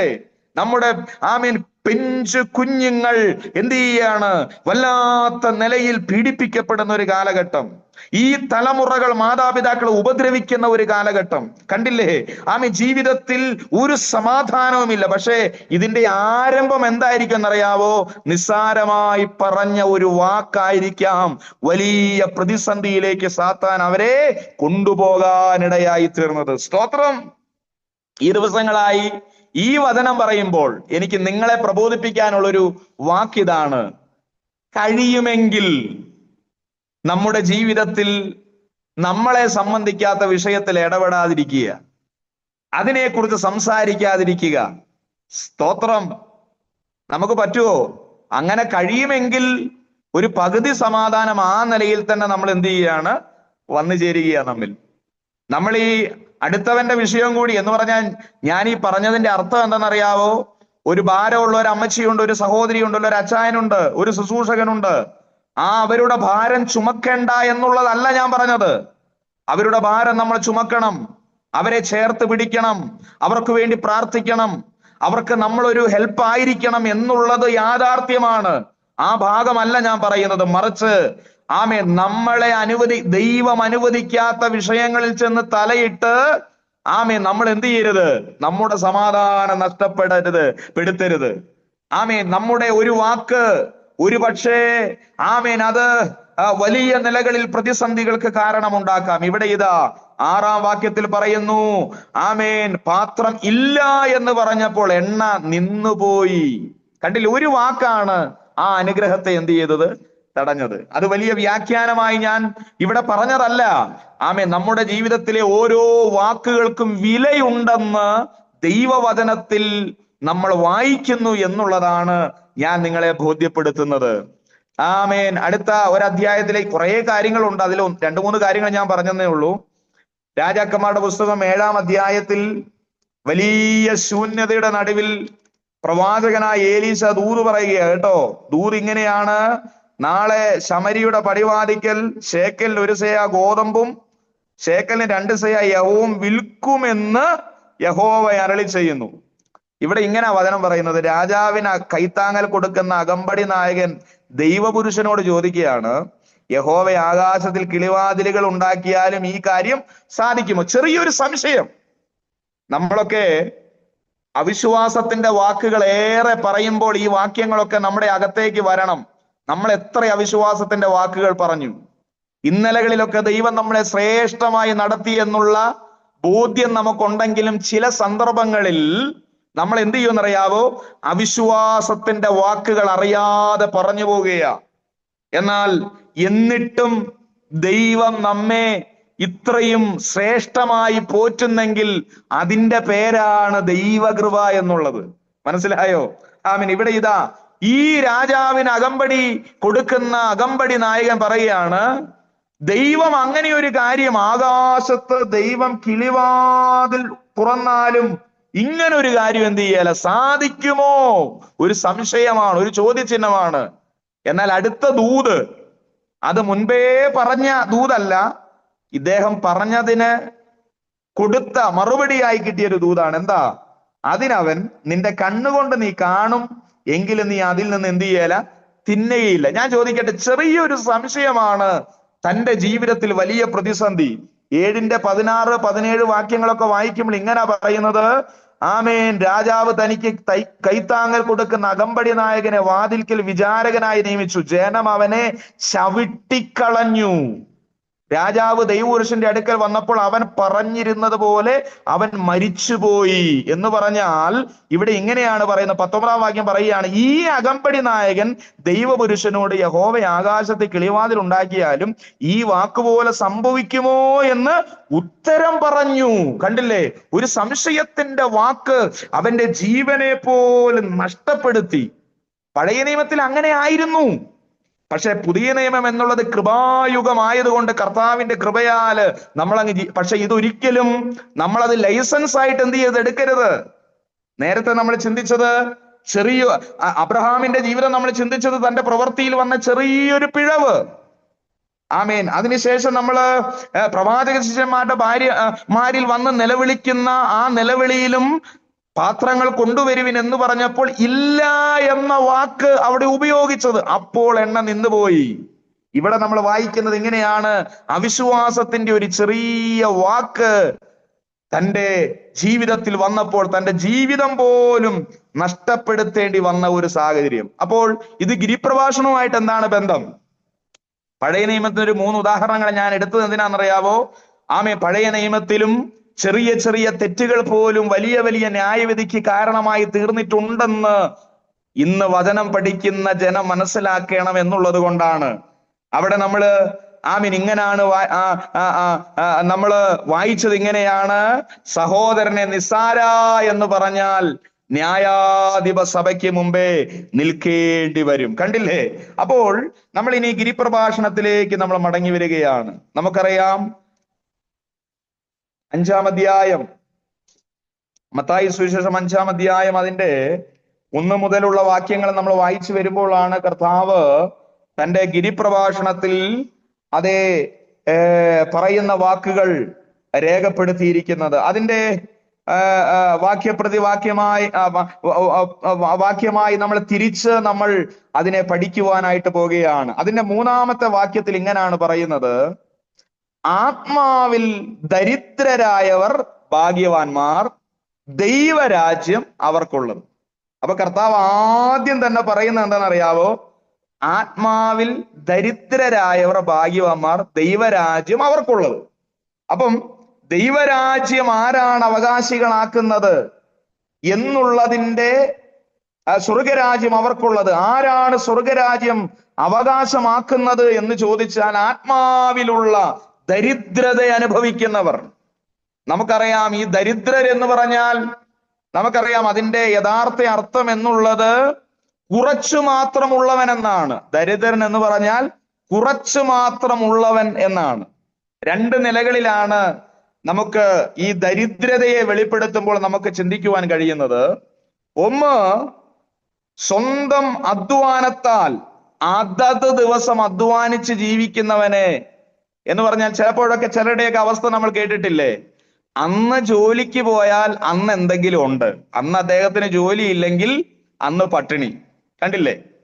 ദരിദ്രത എന്ന് പറയുമ്പോൾ ഒന്നാമത്തെ വ്യാഖ്യാനം അതാണ്. രണ്ടാമത്തെ വ്യാഖ്യാനം എന്താണെന്നറിയാമോ? സ്വന്തം അധ്വാനിക്കാൻ കഴിയാത്തവർ എന്ന് പറഞ്ഞാൽ അധ്വാന ശേഷിയില്ലാത്തവർ, അവർ മറ്റുള്ളവരുടെ സഹായം തേടി ജീവിക്കുന്ന ഒരു സാഹചര്യം. ഇതിനും ദരിദ്രത എന്നാണ് പറയുന്നത്. എന്നാൽ യേശു കർത്താവ് പഠിപ്പിച്ച പ്രാർത്ഥനയിൽ അന്നന്നുള്ള അപ്പം എന്നാണ് പറഞ്ഞിട്ടുള്ളത്, അല്ലേ? എന്തുവാ? അന്നന്നുള്ള അപ്പം. അപ്പോ ഒരു കാര്യം നിങ്ങൾ മനസ്സിലാക്കണം. ഈ അപ്പത്തിന് വേണ്ടി, അന്നന്നുള്ള അപ്പത്തിന് വേണ്ടി എന്ന് പറഞ്ഞാൽ ആത്മീയവൽക്കരിച്ചാണ് ഞാൻ നിങ്ങളോട് സംസാരിക്കുന്നത്. അതിനു വേണ്ടി ഒരു അധ്വാനം. സത്യം പറഞ്ഞാൽ ഈ ഗിരിപ്രഭാഷണം നമ്മളൊന്ന് 2-3 പ്രാവശ്യം വായിച്ചാല് നമുക്ക് മനസ്സിലാക്കാൻ പറ്റുന്ന ഒരു കാര്യമാണ്. നിസ്സാരമെന്ന് നമുക്ക് തോന്നുന്ന ഒരു വിഷയമാണെങ്കിൽ പോലും വലിയ അധ്വാനമാണ് ഇതനുസരിക്കാൻ വേണ്ടി നാം കൊടുക്കേണ്ടി വരുന്ന വില വലിയതാണെന്ന് നമ്മൾ ചിന്തിക്കണം കേട്ടോ. അപ്പോ ഇവിടെ അനുദിനം ആത്മാവിൽ നയിക്കപ്പെടുവാൻ വെറുതെ ഇരിക്കുന്ന ഒരു വ്യക്തിക്ക് സാധ്യമല്ല. അന്നന്ന് അധ്വാനിക്കണം. വചനം എങ്ങനെയാ പറയുന്നത്? മന്ന പെറുക്കുന്നവരെ കുറിച്ച് വചനം എങ്ങനെയാ പറയുന്നത്? മന്ന പെറുക്കാൻ അതിരാവിലെ ഇടങ്ങഴിയുമായി പാളയത്തിലേക്ക് പോവുകയാ. ഇടങ്ങഴിയുമായി പാളയത്തിലേക്ക് പോയി മഞ്ഞ് മാറ്റി അതിനകത്ത് ദൈവം വെച്ചിരിക്കുന്ന മന്ന പെറുക്കി എന്ത് ചെയ്യാണ്? ഇടങ്ങഴിയിൽ ഇടുകയാണ്. അന്നന്നുള്ള അപ്പം, അന്നന്നുള്ളത്. ഞാനൊരു കാര്യം നിങ്ങളോട് പറയട്ടെ. ചിലരൊക്കെ ഇങ്ങനെ സംസാരിക്കുമ്പോൾ ഇങ്ങനെ പറയാറുണ്ട്, ഞാൻ ഒരാഴ്ചയായി ബൈബിൾ വായിച്ചിട്ട്, ഞാന് ഒത്തിരി നാളായി ഞാൻ പ്രാർത്ഥിക്കാൻ ഇപ്പൊ സമയമേ കിട്ടാറില്ലെന്നാ പറയുന്നത്. ചിലരൊക്കെ അങ്ങനെ പറയുന്നത് ഞാൻ കേട്ടിട്ടുണ്ട്. നിങ്ങൾ ആരെങ്കിലും അങ്ങനെ പറയുന്നവരാണെങ്കിൽ നിങ്ങൾ ദയവായി നിങ്ങൾ അത് മാറ്റണം. കാരണം സ്തോത്രം, നമ്മള് ആത്മാവിലുള്ള ദരിദ്രത എന്താണെന്ന് നമ്മൾ തിരിച്ചറിയണം. നമുക്കറിയാം ആത്മീയതയിലുള്ള എന്ന് പറഞ്ഞാൽ സ്വർഗരാജ്യം പ്രാപിക്കാനുള്ള ഏക മാർഗം എന്നുള്ളത് നമ്മൾ ആത്മാവിൽ ദരിദ്രത അനുഭവിക്കുക എന്നുള്ളതാണ്. ഇത് ആത്മീയ ദാഹത്തെയും ആത്മീയ വിശപ്പിനെയുമാണ് ദൈവവചനത്തിൽ നമുക്ക് കാണുവാനായിട്ട് കഴിയുന്നത്, അല്ലേ? ആത്മീയ ദാഹം ആത്മീയ സമൃദ്ധിയിലേക്ക് നമ്മെ കൊണ്ടുവരും. അതുകൊണ്ടാണല്ലോ ആമോസിന്റെ പ്രവചനത്തിൽ 8:11 പറയുന്നുണ്ട്, അപ്പത്തിനായുള്ള വിശപ്പല്ല, വെള്ളത്തിനായുള്ള ദാഹമല്ല, ദൈവത്തിന്റെ വചനം കേൾക്കേണ്ടതിനുള്ള ഒരു ആത്മീയ വിശപ്പ്, ആത്മീയ ദാഹത്തെ കുറിച്ച് അവിടെ പരിശുദ്ധാത്മാവ് രേഖപ്പെടുത്തി വെച്ചിരിക്കുകയാണ്. ഞാനൊരു കാര്യം നിങ്ങളോട് ചോദിക്കട്ടെ. ഈ സൂം പ്ലാറ്റ്ഫോമിൽ ഇപ്പോൾ 10 മണിയാകാനായി, അല്ലേ? സ്തോത്രം. ഷുഗറുള്ള, പ്രഷറുള്ള, ഉറക്കക്ഷീണമുള്ള, ഇന്ന് പകലന്തിയോളം അധ്വാനിച്ച പലരും ഇതിനകത്തുണ്ടെന്ന് എനിക്കറിയാം. നിങ്ങൾ എന്തിനു വേണ്ടിയാണ് ഈ മീറ്റിംഗിൽ സംബന്ധിക്കുന്നത്? നിങ്ങൾക്ക് കിടന്നുറങ്ങിയാൽ നിങ്ങൾക്ക് അല്പസമയം വിശ്രമിച്ചൂടെ? നിങ്ങൾക്ക് ഒത്തിരി ഒഴിവുകൾ പറയാനുള്ള അവസരമില്ലേ? ഇന്നത്തെ ഈ മീറ്റിംഗിൽ കൂടാതിരിക്കാൻ ഒത്തിരി ഒഴിവുകൾ പറയാനുള്ള സാഹചര്യങ്ങളുണ്ട്. പക്ഷേ എന്നിട്ടും നിങ്ങൾ നിങ്ങളുടെ സമയം ഈ വചന പഠനത്തിന് വേണ്ടി വേർതിരിച്ചതിന്റെ പ്രധാന ഉദ്ദേശം എന്നുള്ളത് ഇനിയും പ്രാപിക്കണം എന്നുള്ള ആഗ്രഹം നിങ്ങൾക്കുള്ളത് കൊണ്ടല്ലേ? എന്ന് പറഞ്ഞാൽ ഇത്രയും പോര കർത്താവേ, എനിക്ക് ഒന്നോടെ ഉണരണം, എഴുന്നേൽക്കണം, ഇനിയും എനിക്ക് പ്രാപിക്കണം എന്നുള്ള ഒരു അകത്ത് അടങ്ങാത്ത ദാഹമല്ലേ നിങ്ങളെ ഇന്ന് രാത്രി ഇവിടെ ഉണർത്തിയിരിക്കുന്നത് എന്ന് ചോദിച്ചാൽ നിങ്ങൾക്ക് എത്ര പേർക്ക് ആമേൻ പറയുവാനായിട്ട് കഴിയും? സ്തോത്രം.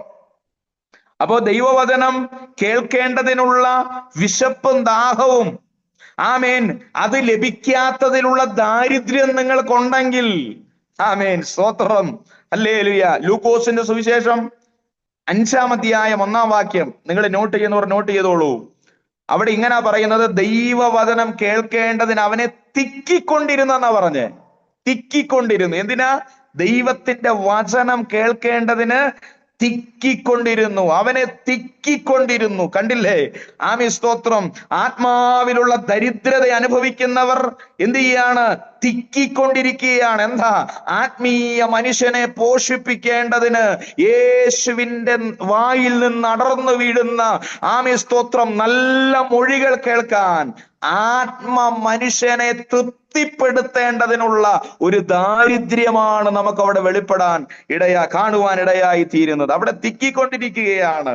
അപ്പോസ്തല പ്രവൃത്തി 2:37 ഇങ്ങനെ പറയുന്നത്, പത്രോസ് ദൈവവചനം പ്രസംഗിക്കുന്നത് കേട്ടപ്പോ കേട്ടവരുടെ ഉള്ളിൽ കുത്തുകൊണ്ടെന്നാ പറഞ്ഞേ. കുത്തുകൊണ്ടിട്ട് അവരെന്താ പറഞ്ഞേ? അവരെല്ലാരും വീട്ടിൽ പോയെന്നല്ല പറഞ്ഞേ. കുത്തുകൊണ്ടപ്പോൾ അവര് ചോദിക്കുകയാണ്, ഞങ്ങൾ എന്ത് ചെയ്യണം? കണ്ടില്ലേ അവിടുത്തെ ദാരിദ്ര്യം? കണ്ടില്ലേ എന്ന് പറഞ്ഞാൽ ഞങ്ങൾ എന്താണ് ചെയ്യേണ്ടത്? ഞങ്ങൾ എന്ത് ചെയ്യണം?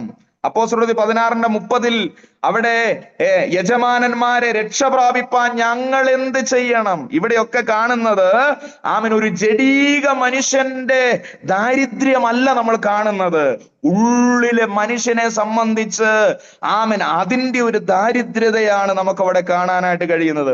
ഒന്നോടെ പറഞ്ഞാൽ, ഞാൻ ഒന്നുമായിട്ടില്ല കർത്താവേ എന്ന് പറഞ്ഞാൽ ക്രിസ്തുവിൽ തികഞ്ഞവനാകാനുള്ള ആഗ്രഹമാണ്, തൃപ്തനല്ല, ഇനിയും പ്രാപിക്കണം എന്നുള്ള ഒരു ചിന്തയിലേക്ക് നമ്മളെ കൊണ്ടുവരുന്നത്. സ്തോത്രം. നമുക്ക് ഈ ദൈവസഭയിലൊക്കെ ഒത്തിരി പേരെ നമുക്ക് കാണാനായിട്ട് കഴിയുന്നുണ്ട്. തൃപ്തരായ ഒത്തിരി പേരുണ്ട്. തൃപ്തരായി എന്നുള്ളതിന്റെ അർത്ഥം എന്താ? അവര് പിന്നെ എന്ത് ചെയ്യാല്? ഇത് ഭക്ഷിക്കില്ല എന്നുള്ളതാണ്. അവർക്ക് ദരിദ്രമൊന്നുമില്ല, അവർക്ക് ഒത്തിരി കിട്ടി. അത് ലഭിച്ച് ലഭിച്ച് ലഭിച്ച് അവർക്ക് അധികമാ. വേണമെങ്കിൽ അവര് നമ്മോട് കുറച്ച് കാര്യങ്ങൾ പറഞ്ഞു തരും. പക്ഷെ അതിന്റെ നടുവിലും എത്ര ആത്മസാന്നിധ്യം അനുഭവിച്ചാലും എത്ര ദൈവവചനം കൊടുത്താലും പോര കർത്താവേ, ഇനിയും എനിക്ക് വേണം എന്നുള്ള ആഗ്രഹത്തോടെ ഇരിക്കുന്ന ഒത്തിരി പേരെ നമുക്ക് കാണാനായിട്ട് കഴിയുന്നുണ്ട്. അപ്പോൾ ആത്മാവിലുള്ള ദാരിദ്ര്യം അനുഭവിക്കുന്നവർക്കായി ഞാൻ ദൈവത്തിന് സ്തോത്രം ചെയ്യുകയാണ്. കാരണം എന്താണെന്നറിയാവോ? നിങ്ങൾ എന്തിനു വേണ്ടിയാണ് ഇങ്ങനെ തിക്കിക്കൊണ്ടിരിക്കുന്നത്? എന്തിനു വേണ്ടിയാണ് നിങ്ങളുടെ അകത്ത് കുത്തുകൊണ്ടത്? എന്തിനു വേണ്ടിയാണ് ഞാൻ എന്ത് ചെയ്യാനും തയ്യാറാണെന്ന് പറഞ്ഞത്? എന്തിനു വേണ്ടിയാ? സ്വർഗരാജ്യത്തിന് വേണ്ടി. അപ്പോൾ ആത്മാവിൽ ദരിദ്രരായവർ ഭാഗ്യവാന്മാർ, സ്വർഗരാജ്യം അവർക്കുള്ളത്. അപ്പൊ ഞാൻ ഒരു കാര്യം ഞാൻ നിങ്ങളോട് പറയാം. സ്തോത്രം. നിങ്ങളുടെ അകത്തളത്തിൽ സ്തോത്രം യഥാർത്ഥ വചനത്തിന് വേണ്ടിയുള്ള ദാഹവും യഥാർത്ഥ ആത്മാവിന് വേണ്ടിയുള്ള അഭിവാഞ്ചയും നിങ്ങൾക്കുണ്ടെങ്കിൽ നിങ്ങളുടെ നിത്യത ഉറപ്പാണ്. അതിൽ ഒരു ശത്രുവിന് നിങ്ങളെ അതിൽ നിന്ന് പിന്മാറ്റിക്കളയാൻ കഴിയില്ല. സ്തോത്രം. ദൈവം നിങ്ങളെ അനുഗ്രഹിക്കട്ടെ. ആത്മാവിലെ ദരിദ്രത സ്വർഗരാജ്യം പ്രാപിക്കാനുള്ള അവസരത്തിലേക്ക് സ്വർഗത്തിലെ ദൈവം നമ്മെ കൊണ്ടുവരുവാനിടയായി തീരും. സ്തോത്രം. അടുത്തതായി 5:4 നമ്മൾ ഇങ്ങനെ വായിക്കുന്നത്, 5-ാം അധ്യായം അതിന്റെ 4-ാം വാക്യത്തിൽ ഇങ്ങനെ പറയുന്നത്, ദുഃഖിക്കുന്നവർ ഭാഗ്യവാന്മാർ, അവർക്ക് ആശ്വാസം ലഭിക്കും. ഞാനൊരു കാര്യം നിങ്ങളോട് ചോദിക്കും. ഇന്നത്തെ കാലത്ത് നമ്മുടെയൊക്കെ ജീവിതത്തിലേക്ക് ഒന്ന് ഇറങ്ങി വന്നാൽ ദുഃഖമില്ലാത്ത ആരാ ഉള്ളേ? ദുഃഖമില്ലാത്ത ആരാ ഉള്ളേ?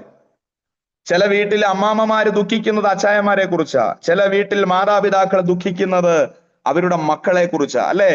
ഇങ്ങോട്ട് വരാൻ പറഞ്ഞ അങ്ങോട്ട് പോകുന്ന സൈസ് മക്കള് ഒന്ന് വീട്ടിലുണ്ടെങ്കിൽ പിന്നെ ദുഃഖമല്ലാതെ പിന്നെ എന്താ ഉള്ളത്, അല്ലെ? സ്തോത്രം. ജീവിതത്തിൽ പ്രതികൂല സാഹചര്യങ്ങൾ ഓരോന്ന് ജീവിത പടകിൽ ആഞ്ഞടിക്കുമ്പോൾ അത് ദുഃഖത്തിലേക്ക് വഴിമാറുക. ഞാൻ നിങ്ങളോട് ചോദിക്കട്ടെ, ഈ ദുഃഖത്തെ കുറിച്ചാണോ ദുഃഖിക്കുന്നവർ ഭാഗ്യവാന്മാർ എന്ന് ഇവിടെ ഗിരിപ്രഭാഷണത്തിൽ കർത്താവ് രേഖപ്പെടുത്തി വെച്ചിരിക്കുന്നത്? ഏത് ദുഃഖത്തെ കുറിച്ചായിരിക്കും? എന്തോ ഒന്ന് നഷ്ടപ്പെട്ടതിന്റെ ദുഃഖം, SLC പരീക്ഷയ്ക്ക് തോറ്റതിന്റെ ദുഃഖം, സാലറി കുറഞ്ഞതിന്റെ ദുഃഖം, അല്ലെ? വിദേശത്ത് ഞാൻ ആഗ്രഹിച്ച സമയത്ത് പോകാൻ കഴിയാത്തതിന്റെ ദുഃഖം. ഈ ദുഃഖത്തെ കുറിച്ചാണോ ഇവിടെ പറയുന്നത്? ആണോ? അല്ല.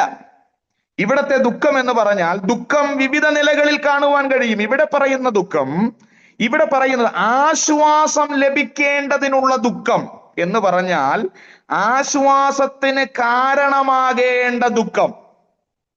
ഞാൻ ഒന്ന് രണ്ട് വചനങ്ങൾ പറഞ്ഞ് ഞാനത് നിങ്ങളെ ബോധ്യപ്പെടുത്താം.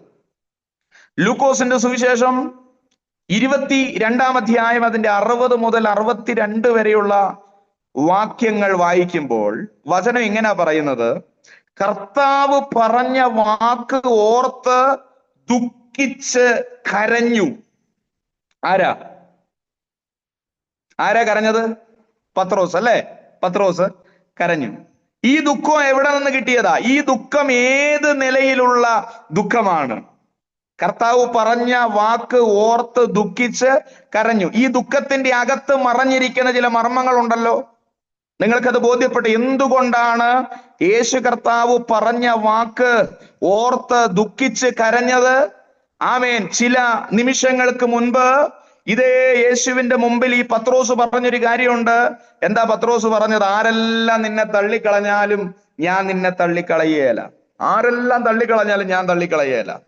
എന്നാൽ കർത്താവ് അപ്പൊ പറഞ്ഞൊരു കാര്യമുണ്ട്, ഇന്ന് കോഴി കൂകുന്നതിന് മുമ്പ് നീ 3 പ്രാവശ്യം എന്നെ എന്ത് ചെയ്യും? തള്ളിപ്പറയും. നമുക്കറിയാവുന്ന ഭാഗമാണ്.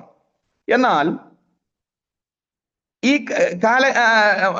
അതേ മിനിറ്റുകൾ കഴിഞ്ഞു, മണിക്കൂറുകൾ കഴിഞ്ഞു. താൻ പറഞ്ഞ കാര്യങ്ങളൊക്കെ താന് മറന്നുപോയോ, അതോ സാഹചര്യം കൊണ്ട് അത് തനിക്ക് പാലിക്കാൻ കഴിയാത്തതാണോ, ഒന്നും നമുക്കറിയില്ല. വചനം ഇങ്ങനെ പറയുന്നത്, പ്രതിസന്ധിയുടെ നടുവിൽ, പ്രതികൂലത്തിന്റെ നടുവിൽ പിടിച്ചു നിൽക്കുവാൻ കഴിയാതെ യേശു കർത്താവിനെ നന്നായി തള്ളിപ്പറഞ്ഞ പത്രോസിനെ 3 പ്രാവശ്യമാണ് പറഞ്ഞത്, എനിക്കവനെ അറിയില്ല, എനിക്കവനെ അറിയില്ല, നീയും അവനോട് കൂടെയുള്ളവനെന്ന് ഞങ്ങൾ കാണുന്നു എന്ന് പറഞ്ഞപ്പോൾ എനിക്കവനെ അറിയില്ലെന്ന് പറഞ്ഞ് തള്ളിപ്പറഞ്ഞപ്പം യേശു ദുഃഖിക്കാൻ ഒരു കാരണമുണ്ട്. അതെ, പത്രോസ് ദുഃഖിക്കാൻ ഒരു കാരണമുണ്ട്. അതെന്താണെന്നറിയാവോ? അവിടെ രേഖപ്പെടുത്തി വെച്ചിരിക്കുന്ന ഒരു വാക്ക് ഉണ്ട്. എന്താ കാര്യം എന്നറിയാവോ? യേശു തിരിഞ്ഞ് പത്രോസിനെ ഒന്ന് നോക്കി. ആമേൻ. ആ നോട്ടം എങ്ങനെയുള്ള നോട്ടമായിരിക്കാം? നമ്മളൊക്കെ ആണെങ്കിൽ നോക്കുന്ന നോട്ടം എന്ന് പറഞ്ഞാൽ, ഞാൻ ക്രൂശിൽ കയറാൻ പോവാണ്, ക്രൂശിൽ കയറി അവരെന്നെ എന്ത് ചെയ്യും?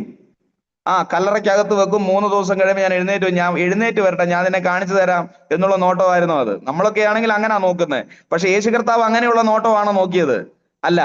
തന്റെ വാത്സല്യത്തോടെയുള്ള നോട്ടം പത്രോസിനെ കരയത്തക്കവണ്ണം, ദുഃഖിച്ച് കരയത്തക്കവണ്ണം അവനെ പാകപ്പെടുത്തിയെങ്കിൽ ആ ദുഃഖത്തിന് പറയുന്ന പേരാണ് ആശ്വാസം കണ്ടെത്തേണ്ടതിനുള്ള ദുഃഖം. ആശ്വാസത്തിന് കാരണമാകേണ്ടുന്ന ദുഃഖമാണ് നമുക്കിവിടെ കാണാനായിട്ട് കഴിയുന്നത്. സ്തോത്രം.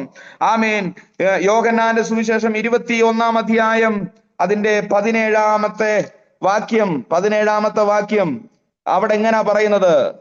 യോഹന്നാന്റെ സുവിശേഷം 21-ന്റെ 17-ാമത്തെ വാക്യത്തിൽ ഇങ്ങനെ പറയുന്നത്, മൂന്നാമതും അവനോട്, യോഹന്നാന്റെ മകനായ ശിമോനെ, നിനക്ക് എന്നോട് പ്രിയമുണ്ടോ എന്ന് ചോദിച്ചു. എന്നോട് പ്രിയമുണ്ടോ എന്ന് മൂന്നാമതും ചോദിക്കയിൽ പത്രോസ് ദുഃഖിച്ചു. കർത്താവേ, നീ സകലവും അറിയുന്നു എന്ന് പറഞ്ഞാൽ ഇവിടുത്തെ ദുഃഖം ഏതാണെന്നറിയാവോ? യേശു കർത്താവ് യോഹന്നാന്റെ മകനായ ശീമോനെ, നീ ഇവരിൽ അധികമായി എന്നെ സ്നേഹിക്കുന്നുവോ, അല്ലെങ്കിൽ ആ നിലയിൽ പ്രിയമുണ്ടോ എന്ന് ചോദിച്ചപ്പോൾ കർത്താവിന്റെ സ്നേഹത്തെ തിരിച്ചറിയാൻ കഴിയാത്തതിന്റെ ദുഃഖമാണ് പത്രോസിൽ വെളിപ്പെടുവാൻ ഇടയായി തീർന്നത്. ഞാൻ ഇതിന്റെ ഒടുവിലേക്ക് വരുമ്പോൾ ആ ദുഃഖത്തെ കുറിച്ച് ഒന്നുകൂടെ നിങ്ങൾക്ക് മനസ്സിലാക്കി തരാം. ഞാനൊരു കാര്യം പറയട്ടെ. യേശുവിന്റെ 12 ശിഷ്യന്മാരിൽ 2 പേര് തെറ്റ് ചെയ്തു. യൂദായും തെറ്റ് ചെയ്തു, പത്രോസും തെറ്റ് ചെയ്തു. ചെയ്ത തെറ്റ് രണ്ടും ഒന്നായിരുന്നു, അല്ലേ? ആയിരുന്നോ? യൂദാ ചെയ്ത തെറ്റു എന്തായിരുന്നു? കർത്താവിനെ തള്ളി പറഞ്ഞു, കുറച്ച് കാശ് മേടിച്ചെന്നേ ഉള്ളൂ. പക്ഷെ പത്രോസ് ചെയ്ത തെറ്റും ഇത് തന്നെയായിരുന്നു. പത്രോസും യൂദായും ഒരുപോലെ തെറ്റ് ചെയ്തു. 2 പേരും ഒരാള് തള്ളിപ്പറഞ്ഞു, മറ്റേയാൾ എന്ത് ചെയ്തു? ഒറ്റിക്കൊടുത്തു. ഫലത്തിൽ രണ്ടും ഒരേ തെറ്റാ. പക്ഷേ പത്രോസ് വിജയിക്കാൻ കാര്യം എന്നാണെന്നറിയാവോ? സ്തോത്രം. അവനോ ദുഃഖമുണ്ടായി, അവൻ ദുഃഖിച്ചു. ആ ദുഃഖം അവനെ അനുതാപത്തിലേക്ക് കൊണ്ടുവരുവാനിടയായി തീർന്നു. അപ്പോൾ നമ്മുടെ ദുഃഖങ്ങൾ എങ്ങോട്ട് നമ്മെ കൊണ്ടുവരണം? അനുതാപത്തിലേക്ക് കൊണ്ടുവരണം. ചെയ്തു പോയ തെറ്റിനെ കുറിച്ചുള്ള ദുഃഖം നമ്മെ അനുതാപത്തിലേക്ക് കൊണ്ടുവരുന്നെങ്കിൽ അങ്ങനെ ദുഃഖിക്കുന്നവരാണ് ഭാഗ്യവാന്മാരെന്ന് ദൈവവചനം നമ്മെ പഠിപ്പിക്കുന്നത്. മത്തായി സുവിശേഷം 19-ാം അധ്യായം 22-ാം വാക്യത്തിൽ ഇങ്ങനെ പറയുന്നത്, ഒരു സമ്പന്നൻ അവൻ വചനം കേട്ടിട്ട് ദുഃഖിച്ച് പോയി കളഞ്ഞു എന്നാ വായിക്കുന്നത്.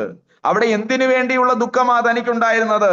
തനിക്കുള്ളതെല്ലാം നഷ്ടപ്പെടുമല്ലോ എന്നുള്ള ദുഃഖമാണ് അവിടെ നമുക്ക് കാണുവാനായിട്ട് കഴിയുന്നത്. കണ്ടില്ലേ? അപ്പോൾ ആമീൻ, ഈ ദുഃഖങ്ങൾ തമ്മിലുള്ള വ്യത്യാസം നോക്കുക. ആശ്വാസം കൈക്കൊള്ളേണ്ടതിനായിട്ടുള്ള ദുഃഖം, ആശ്വാസത്തിന് കാരണമാകേണ്ടുന്ന ദുഃഖം. പത്രോസിന്റെ ദുഃഖം തന്നെ അനുതാപത്തിലേക്ക് നയിച്ചു. പക്ഷേ സമ്പന്നനായ വ്യക്തിയുടെ ദുഃഖം, അവന്റെ ദുഃഖം എന്തായിരുന്നു? അയ്യോ, എന്റെ കയ്യിലുള്ളതെല്ലാം നഷ്ടപ്പെടുമല്ലോ എന്നുള്ള ദുഃഖം. ആ ദുഃഖം ഒരിക്കലും അവനെ അനുതാപത്തിലേക്ക് നയിച്ചില്ല. സ്തോത്രം. ദൈവവചനം നമ്മൾ പഠിച്ചു വരുമ്പോൾ യോവേൽ പ്രവചനം 2:12 നമ്മൾ ഇങ്ങനെ പറയുന്നത്, അവിടെ 2:12 നിങ്ങൾ വായിച്ചു നോക്കണം കേട്ടോ. അതിന്റെ വിശദീകരണം ഞാൻ തരാൻ ആഗ്രഹിക്കുന്നില്ല. അവിടെ അകൃത്യം ചെയ്ത ജനം മടങ്ങി വരേണ്ടതിന്, അനുതപിക്കേണ്ടതിന് സ്വർഗത്തിലെ ദൈവം അവസരങ്ങൾ നൽകുകയാണ്. ചെയ്തു പോയ തെറ്റിനെ കുറിച്ച് ദുഃഖമുള്ളവരായി, അനുതാപമുള്ളവരായി മടങ്ങി വരാൻ ഒരു അവസരം സ്വർഗത്തിലെ ദൈവം സ്തോത്രം അവിടെ നൽകുകയാണ്. അപ്പോൾ മറ്റൊരു ഭാഗത്ത് നമ്മൾ ഇങ്ങനെ വായിക്കുന്നുണ്ട്, എസ്രാ ശാസ്ത്രി ന്യായപ്രമാണം ഉച്ചത്തിൽ വായിച്ചു. ഉച്ചത്തിൽ വായിച്ചപ്പോൾ ജനം അത് കേട്ടു, ജനമെല്ലാം ഉച്ചത്തിൽ കരഞ്ഞു. എന്ന് പറഞ്ഞാൽ ആ വായിച്ച വചനം അവരുടെ അകത്ത് ക്രിയ ചെയ്തു. എന്ന് പറഞ്ഞാൽ ഞങ്ങൾ ജീവിക്കുന്ന ജീവിതവും ന്യായപ്രമാണവും രണ്ടാണ്. ന്യായപ്രമാണത്തിൽ എഴുതിയതനുസരിച്ച് ജീവിക്കാൻ എനിക്ക് കഴിയുന്നില്ല എന്ന് ചിന്തിച്ച് ദുഃഖിച്ച ജനം അനുഗ്രഹത്തിലേക്ക് നയിക്കപ്പെട്ടു. സ്തോത്രം. ഞാൻ ആദ്യം പറഞ്ഞതുപോലെ നമ്മുടെ ദുഃഖത്തിന്റെ കാരണം എന്താണെന്ന് നമ്മൾ തിരിച്ചറിയണം. നമ്മുടെ ദുഃഖം എന്താ? ഞാനൊരു കാര്യം പറയാം. നേരത്തെ പറഞ്ഞതുപോലെ മക്കൾക്ക് നല്ല കോളേജിൽ അഡ്മിഷൻ ലഭിച്ചില്ല, അത് നമ്മുടെ ദുഃഖമായി മാറുകയാണ്. നല്ല സാലറി ലഭിച്ചില്ല, അത് ദുഃഖമായി മാറുകയാണ്. പ്രതീക്ഷിച്ച കാര്യങ്ങൾ നടന്നില്ല, അത് ദുഃഖമായി മാറുകയാണ്. ആ ദുഃഖത്തെ കുറിച്ചല്ല ദൈവവചനം പറയുന്നത്. ഞാൻ നിങ്ങളോട് ചോദിക്കട്ടെ, ഇന്ന് ദുഃഖിക്കാൻ സാധ്യതയില്ലാത്ത ചില കാര്യങ്ങൾ ഞാൻ നിങ്ങളോട് പറയാൻ ആഗ്രഹിക്കുകയാണ്. എന്താണെന്നറിയാവോ? ചിലരൊക്കെ ഞാൻ ഇങ്ങനെ കേട്ടിട്ടുണ്ട്, ഇപ്പൊ ആരും അങ്ങനെ പറയുന്ന കേട്ടിട്ടില്ല, എങ്കിലും പറയുന്ന കേട്ടിട്ടുണ്ട്. ചില ആന്റിമാര്, ചില അച്ചായമാരൊക്കെ, ചില കുഞ്ഞുങ്ങളൊക്കെ ഞായറാഴ്ച ആരാധനയ്ക്ക് കടന്നു പോകും. ആരാധനയ്ക്ക് കടന്നുപോയ അനന്തരം കഴിയാത്ത ഒരു സാഹചര്യം, എന്ന് പറഞ്ഞാൽ ആരാധിക്കാൻ പറ്റിയില്ല, എന്തോ കാരണത്താൽ ആരാധിക്കാൻ പറ്റിയില്ല. അപ്പോൾ വളരെ നിരാശയോടെ, കർത്താവേ എനിക്കിന്ന് ആരാധിക്കാൻ കഴിഞ്ഞില്ല എന്ന് പറയുന്ന ഒരു ചിത്രം. നിങ്ങൾക്ക് എത്ര പേർക്ക് അനുഭവം ഉണ്ടായിട്ടുണ്ടെന്ന് എനിക്കറിയില്ല. എനിക്കിന്ന് ആരാധിക്കാൻ പറ്റിയില്ല. ചിലപ്പോ രാവിലെ എഴുന്നേറ്റു, പെട്ടെന്ന് മറ്റുള്ള കാര്യാദികൾ ചെയ്ത അനന്തരം ബൈബിൾ വായിക്കാനായിട്ട് വിട്ടുപോയി, അല്ലെങ്കിൽ അതിന് കഴിഞ്ഞില്ല. പക്ഷേ ചില നിമിഷങ്ങൾ കഴിഞ്ഞപ്പോൾ മനസ്സിനകത്തൊരു ഭാരം ഉണ്ടാകുകയാണ്. എന്താ ഭാരം എന്നറിയാവോ? അയ്യോ, ഇന്ന് എനിക്ക് ബൈബിള് വായിക്കാനായിട്ട് കഴിഞ്ഞില്ല. എത്ര പേർക്ക് ഇങ്ങനെയുള്ള വിഷയങ്ങളിൽ ദുഃഖം ഉണ്ടാവാറുണ്ട്? സ്തോത്രം. അപ്പോ ഒരു കാര്യം നിങ്ങൾ മനസ്സിലാക്കണം. ചില വ്യക്തികളെ സംബന്ധിച്ച് അത് പാസ്റ്റർമാരാകണമെന്നില്ല, വിശ്വാസികളായാലും ചിലരൊക്കെ എന്നും ഓരോരുത്തരോട് സുവിശേഷം പറയും. ലഭിക്കപ്പെടുന്ന അവസരങ്ങളെല്ലാം സുവിശേഷം പറയാനായിട്ട് മാറ്റിവെക്കുന്ന ഒരു സാഹചര്യമുണ്ട്.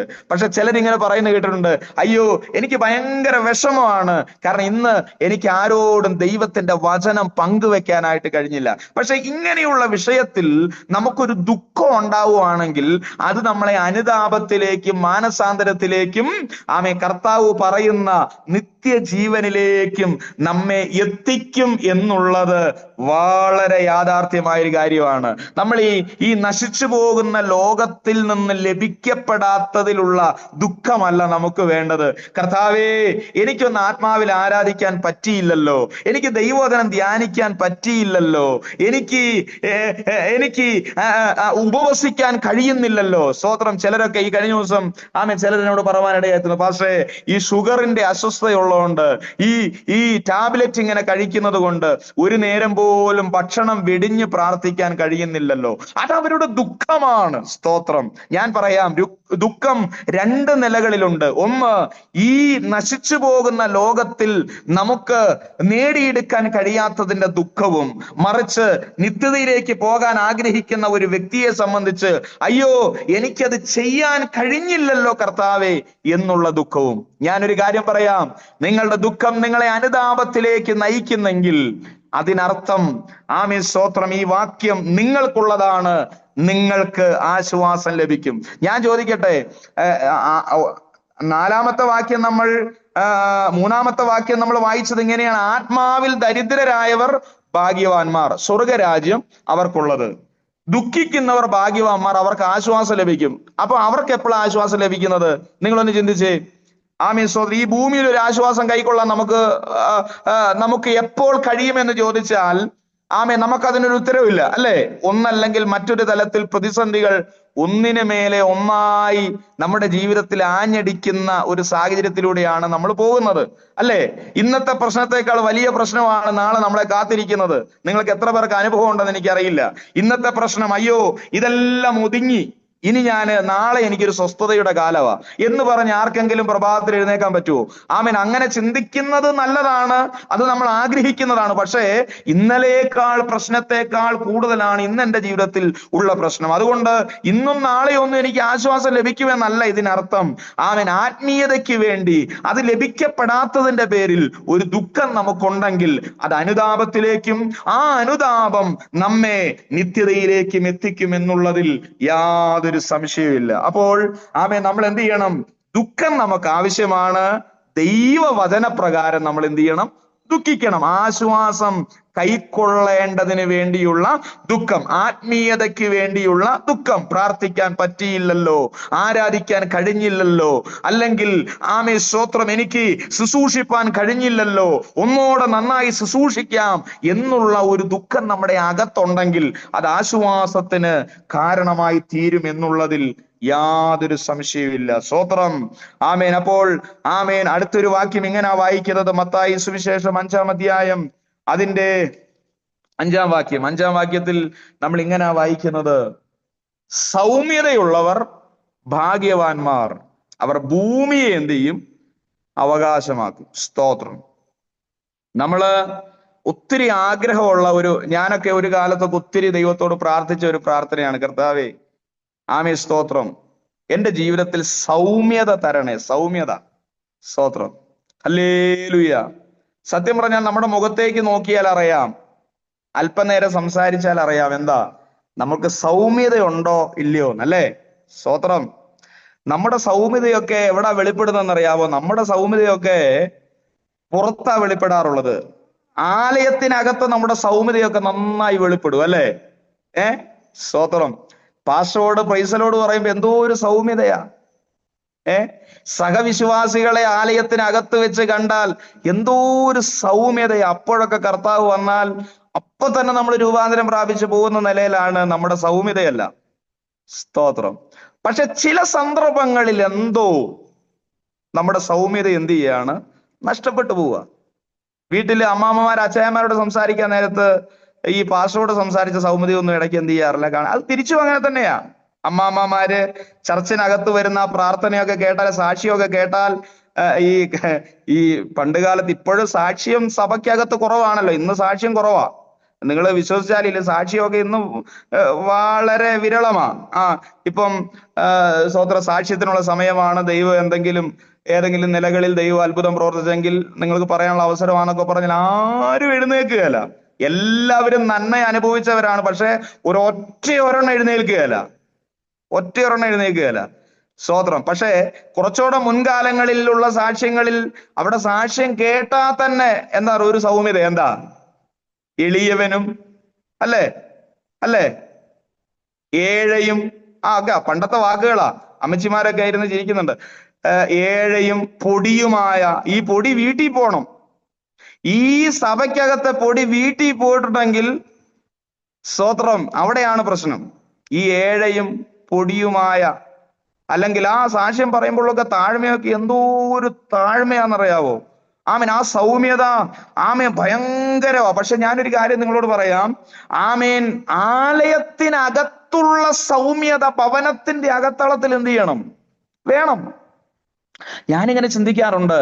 സത്യം പറഞ്ഞാൽ ഞാനൊക്കെ എൻ്റെ ജീവിതത്തിലെ അനുഭവമാണ്. പലപ്പോഴും ഈ സൗമ്യത ഇല്ലാത്തതാണ് പല പ്രശ്നങ്ങൾക്കും എൻ്റെ ജീവിതത്തിൽ കാരണമായത്. പെട്ടെന്ന് കടിച്ചു കീറുന്ന വാക്കുകളും അതുപോലെ തന്നെ മറ്റുള്ളവരെ മുറിപ്പെടുത്തുന്ന വാക്കുകളൊക്കെ ആയിട്ട് നമ്മളങ്ങ് ചെന്നിട്ടുണ്ട്. അതിനേക്കായി നല്ലത് ഈ സൗമ്യതയുള്ള ഒരു അനുഭവം നമുക്കുണ്ടെങ്കിൽ പല പ്രതിസന്ധികളെയും നമുക്ക് ജയിക്കാനായിട്ട് കഴിയും. സ്തോത്രം. ഹല്ലേലൂയ, സ്തോത്രം. എത്ര പേർ ആഗ്രഹിക്കുന്നുണ്ടെന്ന് അറിയില്ല, കർത്താവേ എന്നെ സൗമ്യതയുള്ളവനാക്കണമേ, എന്നെ സൗമ്യതയുള്ളവളാക്കണമേ എന്ന് എത്ര പേർ. നമ്മൾ ഈ മറ്റേ വിഷയം പ്രാർത്ഥിച്ചു കഴിഞ്ഞിട്ട് ഇത് പ്രാർത്ഥിക്കാൻ സമയം കിട്ടാത്തതുകൊണ്ട് ഞാൻ ഈ ജനത്തോട്, എന്റെ സഭയിൽ ഞാൻ സൂക്ഷിക്കുന്നിടത്തെല്ലാം ഞാൻ പറയുന്ന ഒരു കാര്യമുണ്ട്. നിങ്ങള് തുടർന്ന് വരുന്ന പ്രാർത്ഥനയൊന്ന് നിർത്തിയിട്ട് പ്രാർത്ഥനയൊന്ന് മാറ്റി പിടിക്കുമായിരുന്നെങ്കിൽ നിങ്ങൾ അനുഗ്രഹം പ്രാപിക്കും. സ്തോത്രം. ഇന്ന് ഭൗതികത പ്രാർത്ഥിച്ചു കഴിഞ്ഞിട്ട് പിന്നെ ആത്മീയതയിലേക്ക് കടക്കാൻ നമുക്ക് സമയം കിട്ടുന്നില്ല, അല്ലെങ്കിൽ അത് പ്രാർത്ഥിക്കാൻ നമുക്കൊരു താല്പര്യമില്ല എന്നുള്ളതാണ്. സ്തോത്രം. ഞാൻ കഴിഞ്ഞ ദിവസം ഈ ജനത്തോട് പറഞ്ഞു, നിങ്ങൾ ഇതുവരെയുള്ള പ്രാർത്ഥനകളെല്ലാം അങ്ങ് വിട്ടിട്ട് നിങ്ങൾ ഇന്ന് മുതൽ പ്രാർത്ഥിക്കണം. കർത്താവേ എന്നെ പ്രാർത്ഥിക്കാൻ പഠിപ്പിക്കണം, എന്നെ സ്നേഹിക്കാൻ പഠിപ്പിക്കണം, എന്നെ സൗമ്യതയുള്ളവനാക്കി മാറ്റണം, എന്നെ സൗമ്യതയുള്ളവളാക്കി മാറ്റണം. നിങ്ങളൊരു കുറച്ചു നാൾ പ്രാർത്ഥിച്ചു നോക്കിക്കേ. ആമേൻ, സ്തോത്രം. സാത്താൻ തന്നെ അന്തം വിട്ടുപോകും. എന്താ കാര്യം എന്നറിയാവോ? അവൻ നിങ്ങളെ ഉപയോഗിക്കാൻ വെച്ചത് അതിനെതിരായിട്ടുള്ള ഒരു ആയുധം കൊണ്ടാണ്. അങ്ങനെ നിങ്ങൾ ഉപയോഗിച്ചുകൊണ്ടിരിക്കാൻ നേരത്ത് നിങ്ങൾ തിരിച്ചറിവ് പ്രാപിച്ചു എന്ന് സാത്താൻ മനസ്സിലാക്കുന്ന ഒരു വേദിയാണ് നിങ്ങളുടെ പ്രാർത്ഥനാ മുറിക്കകത്ത് എന്നെ സൗമ്യതയുള്ളവനാക്കി മാറ്റണേ. സ്തോത്രം. ഒരു കാര്യം ഞാൻ നിങ്ങളോട് പറയാം. ചില സമയത്ത് എനിക്ക് ഈ സൗമ്യത നഷ്ടപ്പെടുന്ന ഒരു സാഹചര്യം എന്ന് പറഞ്ഞാൽ, പെട്ടെന്ന് ദേഷ്യം വരാത്തവരാരോ ഉള്ളതെന്ന് ചോദിച്ചിട്ടുണ്ടെങ്കിൽ നിങ്ങൾ വേണമെങ്കിൽ എന്ത് ചെയ്തു, പലരൊക്കെ എന്ത് ചെയ്യും, കൈ ഉയർത്തുമായിരിക്കാം. പക്ഷേ വിഷയത്തോട് അടുക്കുമ്പോഴാണ് നമുക്ക് ദേഷ്യമുണ്ടോ ഇല്ലയോ. അപ്പൊ എനിക്ക് ദേഷ്യമുണ്ടോ ഇല്ലയോ എന്നുള്ളത് ഇപ്പൊ ജിസ്റ്റേച്ചിക്ക് പറയാൻ പറ്റുമെന്ന് എനിക്ക് തോന്നുന്നില്ല. സ്തോത്രം. അന്ന് ആ കാലത്തൊന്നും ദേഷ്യപ്പെടാൻ ആവതില്ലാത്തത് കൊണ്ട് ദേഷ്യപ്പെട്ടില്ല. സ്തോത്രം. ഇന്ന് എന്റെ വൈഫിനോട് ചോദിച്ചാൽ പറയും എനിക്ക് ദേഷ്യമുണ്ടോ ഇല്ലയോ, അല്ലെങ്കിൽ എന്റെ വൈഫിന് ദേഷ്യമുണ്ടോ എന്നുള്ളത് നിങ്ങൾ ആരുമല്ല പറയുന്നത്, ഞാനാ പറയുന്നത്. കാരണം ഞങ്ങളാണ് എപ്പോഴും ഒന്നിച്ച് നിൽക്കുന്നത്, ഒരുമിച്ച് പ്രാർത്ഥിക്കുന്നത്, ഒരുമിച്ച് ശുശ്രൂഷിക്കുന്നത് ഞങ്ങളാണ്. അപ്പം ഒരു ദിവസം ദൈവത്തോട് ഞാനെല്ലാം എന്റെ ജീവിതത്തിൽ എനിക്ക് ലഭിക്കപ്പെട്ടതെല്ലാം ഞാൻ പ്രാർത്ഥിച്ച് കർത്താവിന്റെ സന്നിധിയിൽ ഞാൻ നേടിയതാ. എന്ന് പറഞ്ഞിട്ടുണ്ടെങ്കിൽ പ്രാർത്ഥനയാൽ മാത്രം എന്ന് പറഞ്ഞാൽ പ്രാർത്ഥന കൂടുതൽ കൊണ്ട് നേടിയെടുത്തു എന്നല്ല അതിന്റെ അർത്ഥം കേട്ടോ. ഞാൻ വലിയൊരു പ്രാർത്ഥനാ മനുഷ്യനാണ് അതുകൊണ്ട് നേടിയെടുത്തു എന്നല്ല. എന്റെ ആഗ്രഹത്തിന്റെ ഫലമായി പരിമിതമായ സമയങ്ങളിലുള്ള പ്രാർത്ഥന കൊണ്ട് ലഭിക്കപ്പെട്ടതല്ല. ഞാനൊരു ദിവസം ഇങ്ങനെ ദൈവത്തോട് പ്രാർത്ഥിച്ചു, കർത്താവേ എനിക്ക് പെട്ടെന്ന് ചില സന്ദർഭങ്ങളിൽ പെട്ടെന്ന് ദേഷ്യം വരുന്ന ഒരു സ്വഭാവം ഉണ്ടായിരുന്നു. അപ്പൊ ഞാൻ ദൈവത്തോട് പറഞ്ഞു, കർത്താവ് എനിക്ക് എന്റെ ദേഷ്യം ഒന്ന് മാറ്റണേ, എന്റെ ഈ പെട്ടെന്നുള്ള എടുത്തുചാട്ടമൊക്കെ ഒന്ന് മാറ്റണേ. ഞാൻ ദൈവത്തോട് പ്രാർത്ഥിക്കുക. ആമേൻ. ചില സൂക്ഷ്മമാർ ഇതൊന്നും പറയാറില്ല, കാരണം അവർ ദേഷ്യപ്പെട്ടവരാണെന്ന് പറഞ്ഞിട്ടുണ്ടെങ്കിൽ എന്തോ പോകുന്ന പോലെ. എനിക്ക് അങ്ങനെയൊന്നുമില്ല. കാരണം ഈ ദേഷ്യമില്ലാത്തവരും അങ്ങനെയൊക്കെ. ഇന്നാള് ഒരു അപ്പച്ചനും അമ്മച്ചിയും പറഞ്ഞു, പാസ്റ്ററെ ഞങ്ങളുടെ കല്യാണം കഴിഞ്ഞിട്ട് 45 വർഷമായി, ഇതുവരെ ആമേൻ ഞാനും എന്റെ ഭാര്യയും തമ്മിൽ പിണങ്ങിയിട്ടില്ലെന്ന്. ശുദ്ധ കള്ളത്തരമാന്നുള്ള കാര്യത്തിൽ ഒരു സംശയമില്ല. ഇവർ രണ്ടുപേരും രണ്ട് സ്ഥലത്ത് ആയതുകൊണ്ട് അങ്ങനെ വല്ലതും ഉണ്ടെങ്കിൽ പിണങ്ങാതെ. ഭാര്യയും ഭർത്താവും പിണക്കവും ഉണ്ടാകും, ഇണക്കവും ഉണ്ടാകും, അല്ലെ? ചിലപ്പോൾ ദേഷ്യപ്പെട്ടെന്ന് വരും. എല്ലാം ഒരു പരിധി വെച്ചുണ്ടാകും. അല്ലെങ്കിൽ ഒരു കുടുംബമാണോ ദൈവമക്കളെ? അപ്പൊ ഞാൻ പറഞ്ഞു വരുന്ന അർത്ഥം നിങ്ങൾ മനസ്സിലാക്കണം. ഞാൻ ദൈവത്തോട് പറഞ്ഞു, കർത്താവേ എന്റെ ഈ പെട്ടെന്നുള്ള ദേഷ്യം മാറ്റാൻ എന്നെ സഹായിക്കണേ. അപ്പം എന്റെ മനസ്സിനകത്ത് പെട്ടെന്നൊരു ചിന്ത വന്നത്, ഞാൻ കാസർഗോഡ് സൂക്ഷിക്കാൻ നേരത്തെ ഒരു ശുശ്രൂഷകൻ വന്ന് അവിടെ ശുശ്രൂഷിച്ചുകൊണ്ടിരുന്നപ്പോ അദ്ദേഹം അന്നൊരു കാര്യം പറഞ്ഞു. എനിക്ക് ഭയങ്കര ദേഷ്യമായിരുന്നു. പക്ഷേ എന്തോ ഒരു അടയാളം പറഞ്ഞിട്ട് അദ്ദേഹം പറഞ്ഞു, എനിക്ക് എന്റെ രണ്ടാമത്തെ കുഞ്ഞിന്റെ ജനനത്തോടു കൂടെ എന്റെ ദേഷ്യം എല്ലാം മാറി. കാരണം എന്തോ ഒരു കാര്യത്തിൽ അദ്ദേഹത്തെ ദൈവം പഠിപ്പിക്കുകയായിരുന്നു ആ വിഷയം. അപ്പൊ എന്റെ മനസ്സിലേക്ക് പെട്ടെന്ന് ഓടി വന്നു, കർത്താവേ ഒത്തിരി ദൈവദാസന്മാര് അവരുടെ ആ പ്രാർത്ഥനാ മുറിക്കകത്ത് പറയുന്ന കാര്യങ്ങൾ ഞാനും അങ്ങയോട് പറയുക, എന്റെ പെട്ടെന്നുള്ള ദേഷ്യം. അപ്പൊ ഞാൻ പെട്ടെന്ന് ഇങ്ങനെ ചിന്തിച്ചു, കർത്താവേ ഇനി പാത്രം നിലത്ത് വീണാലും സ്തോത്രം, ഇനി എന്ത് നശിക്കപ്പെട്ടാലും അല്ലെങ്കിൽ പെട്ടെന്ന് ദേഷ്യം വരാൻ ഇടയാകുന്ന ഏതൊരു സാഹചര്യങ്ങളും ഞാൻ ദേഷ്യപ്പെടില്ല. ഞാൻ പ്രാർത്ഥിക്കുക. എനിക്ക് തോന്നുന്നു എനിക്കൊരു അന്ന് ആ വിഷയത്തിന് വേണ്ടി മാത്രം ഞാനൊരു 3 മണിക്കൂറോളം ഒരൊറ്റ ഇരിപ്പിൽ പ്രാർത്ഥിച്ചു. നിങ്ങൾക്കറിയാവോ, 3 മണിക്കൂറോളം ഞാൻ പ്രാർത്ഥിച്ചു. എന്നിട്ട് ഞാൻ ചർച്ച ചെയ്ത് പ്രാർത്ഥിച്ചിട്ട് ഞാൻ പാഴ്സലേജിലേക്ക് പോവുക. പുതിയ ഫ്രിഡ്ജ്, സ്തോത്രം, പുതിയ ഫ്രിഡ്ജ് വാങ്ങിയിട്ട് സ്തോത്രം വാങ്ങിയിട്ട് അധികം ആയില്ല. അപ്പോ ഞാൻ പോയപ്പോ സ്തോത്രം എന്റെ വൈഫ് ഈ ഫ്രിഡ്ജിന്റെ ഏറ്റവും അടിയിൽ വെക്കുന്ന ട്രേ, അപ്പൊ ഞാന് വഴക്ക് പറയുമെന്ന് വിചാരിച്ചായിരിക്കും, അച്ചാച്ച എനിക്കൊരു കാര്യം പറയാനുണ്ട്. ഞാൻ പറഞ്ഞോളൂ. അപ്പൊ ഞാനെന്ത് പ്രാർത്ഥിച്ചിട്ടാ പോകുന്നതെന്നറിയാവോ? കർത്താവേ, ഇനി ഞാൻ ഇങ്ങനെ എന്റെ ശൈലി ഞാൻ ദൈവത്തോട് പറയാം, കർത്താവ് ഇനി എന്തെല്ലാം ഇവിടെ തകർന്നെന്ന് പറഞ്ഞാലും, എന്തെല്ലാം നശിച്ചെന്ന് പറഞ്ഞാലും, അത് ആര് നശിപ്പിച്ചെന്ന് പറഞ്ഞാലും ഞാൻ എന്ത് ചെയ്യല, ഇനി ഞാൻ സൗമ്യതയുള്ളവനായിരിക്കും, ഞാൻ സന്തോഷമുള്ളവനായിരിക്കും, ഞാൻ അതിനെ അങ്ങനെ ഡീൽ ചെയ്യുമെന്നൊക്കെ പറഞ്ഞിട്ടാ ഞാൻ എന്ത് ചെയ്യുന്നത്, ഇവിടുന്ന് പോകുന്നത്. അവിടെ എത്തിയപ്പോ അവൾ പച്ചക്കറി എടുക്കാൻ നേരത്തെ അത് എങ്ങനെയോ നിലത്ത് വീണ് അത് പൊട്ടിപ്പോയി. എന്ന് പറഞ്ഞാൽ പുതിയ ഫ്രിഡ്ജാണത്, അതിന്റെ ട്രേ എന്ത് ചെയ്ത് പൊട്ടിപ്പോയി. ഒറിജിനൽ ആയതുകൊണ്ട് ഇനി ഒറിജിനൽ കിട്ടുകയില്ല, ഇനി വാങ്ങുവാണെങ്കിലും ഡ്യൂപ്ലിക്കേറ്റേ കിട്ടുള്ളൂ. ഓക്കെ, ഇതെല്ലാം എനിക്കറിയാം. അപ്പോ പെട്ടെന്ന് ഞാൻ ഇങ്ങനെ ദേഷ്യപ്പെടാൻ തുടങ്ങിയതും ഞാൻ ആ 3 മണിക്കൂർ പ്രാർത്ഥിച്ച കാര്യം പെട്ടെന്ന് എന്റെ മനസ്സിലേക്ക് ഓർമ്മ വന്നു. ഞാൻ എന്റെ ദൈവത്തോട് എന്താ പറഞ്ഞത്? ഞാൻ എന്ത് ചെയ്യല, ദേഷ്യപ്പെടില്ല, എന്നെ സൗമ്യതയുള്ളവനാക്കി മാറ്റണേ. പ്രശ്നങ്ങളോട് പ്രതികരിക്കുമ്പോൾ എന്നെ വിവേകമുള്ളവനാക്കി മാറ്റണേ. പ്രതിസന്ധികളോട് പ്രതികരിക്കുമ്പോൾ എന്നെ വിവേകമുള്ളവനാക്കി മാറ്റണേ. കണ്ടില്ലേ? ഏത് നിലയിലും നമ്മുടെ തീരുമാനത്തെ തെറ്റിക്കുക എന്നുള്ളത്, ഇനി എത്ര നഷ്ടം വന്നെങ്കിലും നമ്മൾ ദൈവത്തോടുള്ള ബന്ധത്തിൽ എന്ത് ചെയ്യുക? അതെല്ലാം സഹിക്കാനും ക്ഷമിക്കാനും തയ്യാറാകുക. ഇന്ന് എനിക്ക് പ്രാഗൽഭ്യത്തോടെ പറയാൻ പറ്റും, പെട്ടെന്നുള്ള എടുത്തുചാട്ടം എല്ലാം കുറഞ്ഞു. സ്തോത്ര, കാര്യങ്ങൾ ഗൗരവമായി പരിശോധിച്ച അനന്തരം എന്ത് ചെയ്യുന്നു? സംസാരിക്കുന്നു. ജീവിതം എന്ത് സുഖമുണ്ടെന്നറിയാവോ? സ്തോത്രം. കുടുംബജീവിതത്തെ കുറിച്ച് ഞാൻ പറഞ്ഞ എന്റെ ശുശ്രൂഷ മേഖലകളിൽ തന്നെ വലിയ വിശാലതകൾ ദൈവം നൽകി തരും. എന്താ കാര്യം എന്നറിയാവോ? ഈ പെട്ടെന്ന് പ്രതികരിക്കുന്നതിനേക്കാൾ നല്ലത് ഒന്ന് ചിന്തിച്ചാനന്തരം പ്രതികരിച്ചാൽ നമുക്ക് ഒത്തിരി പാപങ്ങൾ ചെയ്യാതെ രക്ഷപ്പെടാം എന്നുള്ളതാ. അതിന് നമുക്ക് വേണ്ട ഒന്നാമത്തെ കാര്യം എന്ന് പറയുന്നത്, കർത്താവേ, എന്നെ സൗമ്യതയുള്ളവനാക്കി മാറ്റണമേ. നിങ്ങൾ ചിന്തിക്കുക, നമ്മൾ ആഗ്രഹിക്കുന്നത് നമ്മിൽ ഉളവാകാത്തതുമായ ഒന്നാണ് സൗമ്യത. ഗലാത്യ ലേഖനം 5-ാം അധ്യായം 23-ാം വാക്യത്തിൽ 8ാമത്തെ ഫലമായിട്ടാണ് സൗമ്യതയെ എന്ത് ചെയ്യുന്നത് നമുക്കവിടെ കാണാനായിട്ട് കഴിയുന്നത്. 1 തിമോത്തിയോസ് 6:11 1 തിമോത്തിയോസ് 6:11 ഒന്നെടുക്കാമോ? 1 തിമോത്തിയോസ് 6-ാം അധ്യായം അതിന്റെ 11-ാം വാക്യം. അവിടെ നമ്മൾ ഇങ്ങനെയാണ്. ദൈവത്തിന്റെ മനുഷ്യനായുള്ളവേ, അത് വിട്ടോടി നീതി, ഭക്തി, വിശ്വാസം, സ്നേഹം, ക്ഷമ, സൗമ്യത എന്നിവയെ പിന്തുടരുക. ഓക്കെ, ഇവിടെ ഇങ്ങനെ പറയുന്നത്, നീയോ ദൈവത്തിന്റെ മനുഷ്യൻ അത് വിട്ടോടി. ഏത് വിട്ടോടി? അതിന്റെ 10-ാം വാക്യത്തിൽ പറയുന്നുണ്ട്, ദ്രവ്യാഗ്രഹത്തെ കുറിച്ച് പറഞ്ഞിട്ടാ പറയുന്നത് കേട്ടോ. അപ്പോൾ നീ എന്ത് ചെയ്യണം? ദ്രവ്യാഗ്രഹം വിട്ടോടി നീ എന്ത് പ്രാപിക്കണമെന്നാ പറയുന്നത്? എന്തിനെ പിന്തുടരണമെന്നാ പറയുന്നത്? നീതി, ഭക്തി, വിശ്വാസം, സ്നേഹം, ക്ഷമ, സൗമ്യത എന്നിവയെ എന്ത് ചെയ്യണം? പിന്തുടരണം. സ്തോത്രം. അപ്പോൾ അവിടെ എങ്ങനെയാ പറയുന്നത്? ദൈവത്തിന്റെ മനുഷ്യനായുള്ളവേ. അപ്പോൾ ദൈവത്തിന്റെ മനുഷ്യൻ ഉണ്ടാകേണ്ടുന്ന സ്വഭാവ ഗുണങ്ങളിൽ ഉള്ള ഒന്നത്രേ ഈ സൗമ്യത എന്ന് പറയുന്നത്. മനസ്സിലായോ? സ്തോത്രം. അപ്പോൾ നാം അത് വിട്ടോടണം. ഏത്? ദ്രവ്യാഗ്രഹം വിട്ടോടി. വിട്ടോടേണ്ടതെല്ലാം വിട്ടോടിയാനന്തരം പ്രാപിക്കാനുള്ളതെല്ലാം നമ്മൾ പ്രാപിച്ചെടുക്കണം കേട്ടോ. അപ്പോൾ വിടേണ്ടത് വിടാതെ പ്രാപിക്കാനുള്ളത് പ്രാപിക്കാൻ പറ്റില്ല. അപ്പോൾ വിടേണ്ടത് വിട്ടാനന്തരം പ്രാപിക്കാനുള്ളത്. അപ്പോൾ നമ്മൾ പ്രാപിക്കാനുള്ള ഗണത്തിൽപ്പെട്ട ഏറ്റവും പ്രധാനപ്പെട്ട ഒന്നത്രേ സൗമ്യത എന്നുള്ളത്. നാം അതിനെ എന്ത് ചെയ്യണം? പിന്തുടരുവാനിടയായി തീരണം. ഫിലിപ്പിയ ലേഖനം 4-ാം അധ്യായം 5-ാം വാക്യം ഒന്നെടുക്കാമോ? ഫിലിപ്പിയ ലേഖനം 4-ാം അധ്യായം അതിന്റെ 5-ാമത്തെ വാക്യം. നിങ്ങളുടെ സൗമ്യത സകല മനുഷ്യരും അറിയട്ടെ, കർത്താവ് വരുവാൻ അടുത്തിരിക്കുന്നു.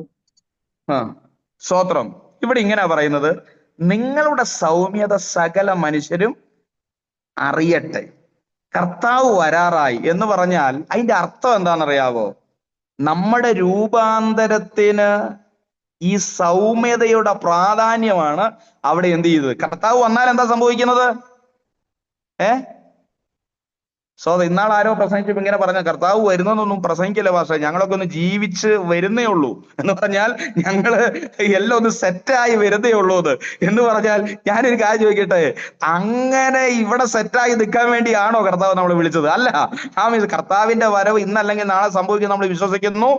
കർത്താവിന്റെ വരവ് സംഭവിച്ചാൽ ഉണ്ടാകുന്ന ഏറ്റവും വലിയ പ്രത്യേകത നമ്മൾ രൂപാന്തരപ്പെടുക എന്നുള്ളതാ. അപ്പോൾ ഇവിടെ എങ്ങനെയാ പറയും, നിങ്ങളുടെ സൗമ്യത സകല മനുഷ്യരും അറിയട്ടെ, കർത്താവ് വരാറായി എന്ന് പറഞ്ഞാൽ, രൂപാന്തരത്തിന്, നമ്മൾ ഇവിടെ നിന്ന് രൂപാന്തരപ്പെടുന്നതിന് സൗമ്യത ഏറ്റവും ആവശ്യമാണെന്നാണ് ഇവിടെ നമ്മൾ എന്ത് ചെയ്യുന്നത്, വായിക്കുന്നത്. അപ്പോൾ നമ്മുടെ സൗമ്യത സകല മനുഷ്യരും അറിയട്ടെ. ഞാൻ നിങ്ങളോട് ചോദിക്കട്ടെ, നിങ്ങൾ ആരും കൈ ഉയർത്തൊന്നും ചെയ്യണ്ട. ആമേ സ്തോത്രം. സൗമ്യതയുടെ പേരിൽ നിങ്ങളെ ആരെല്ലാം അറിയപ്പെടുന്നുണ്ട്? സൗമ്യതയുടെ പേരിൽ, ആമേ സ്തോത്രം, നമ്മള് ചിലയിടത്തൊക്കെ ഈ വഴി ചോദിച്ചു പോയാൽ ഭയങ്കര ബുദ്ധിമുട്ടാ, അല്ലെങ്കിൽ ചേരിയൊക്കെ പരിചയപ്പെടുത്തുന്നത് ഭയങ്കര രസമാണ്. എന്താ കാര്യം എന്നറിയാവോ? ഈ നെഗറ്റീവ് ഉള്ള വിഷയങ്ങളെയാണ്. ലൂക്കോച്ചാനെ അറിയാവോ? ലൂക്കോച്ചാൻ പെട്ടെന്ന് ദേഷ്യം വരുന്ന മനുഷ്യനല്ലേ? ഹലോ. അപ്പൊ ചിലരെയൊക്കെ ഇങ്ങനെ ഉപയോഗിക്കുന്നത് ഇങ്ങനെയുള്ള വാക്കുകളൊക്കെയാ. പക്ഷെ ഞാൻ നിങ്ങളോട് ചോദിക്കട്ടെ, ഇപ്പോ പിന്നെ എന്താ, സിജി പ്രമോദ് എന്ന് പറയുന്ന ഒരു ഡിവൈസിലെ ആളെ കാണുന്നുണ്ട്. സ്വോത്രം. ദൂതായിട്ടൊന്നും ഏറ്റെടുക്കണ്ട കേട്ടോ. സ്വോത്രം.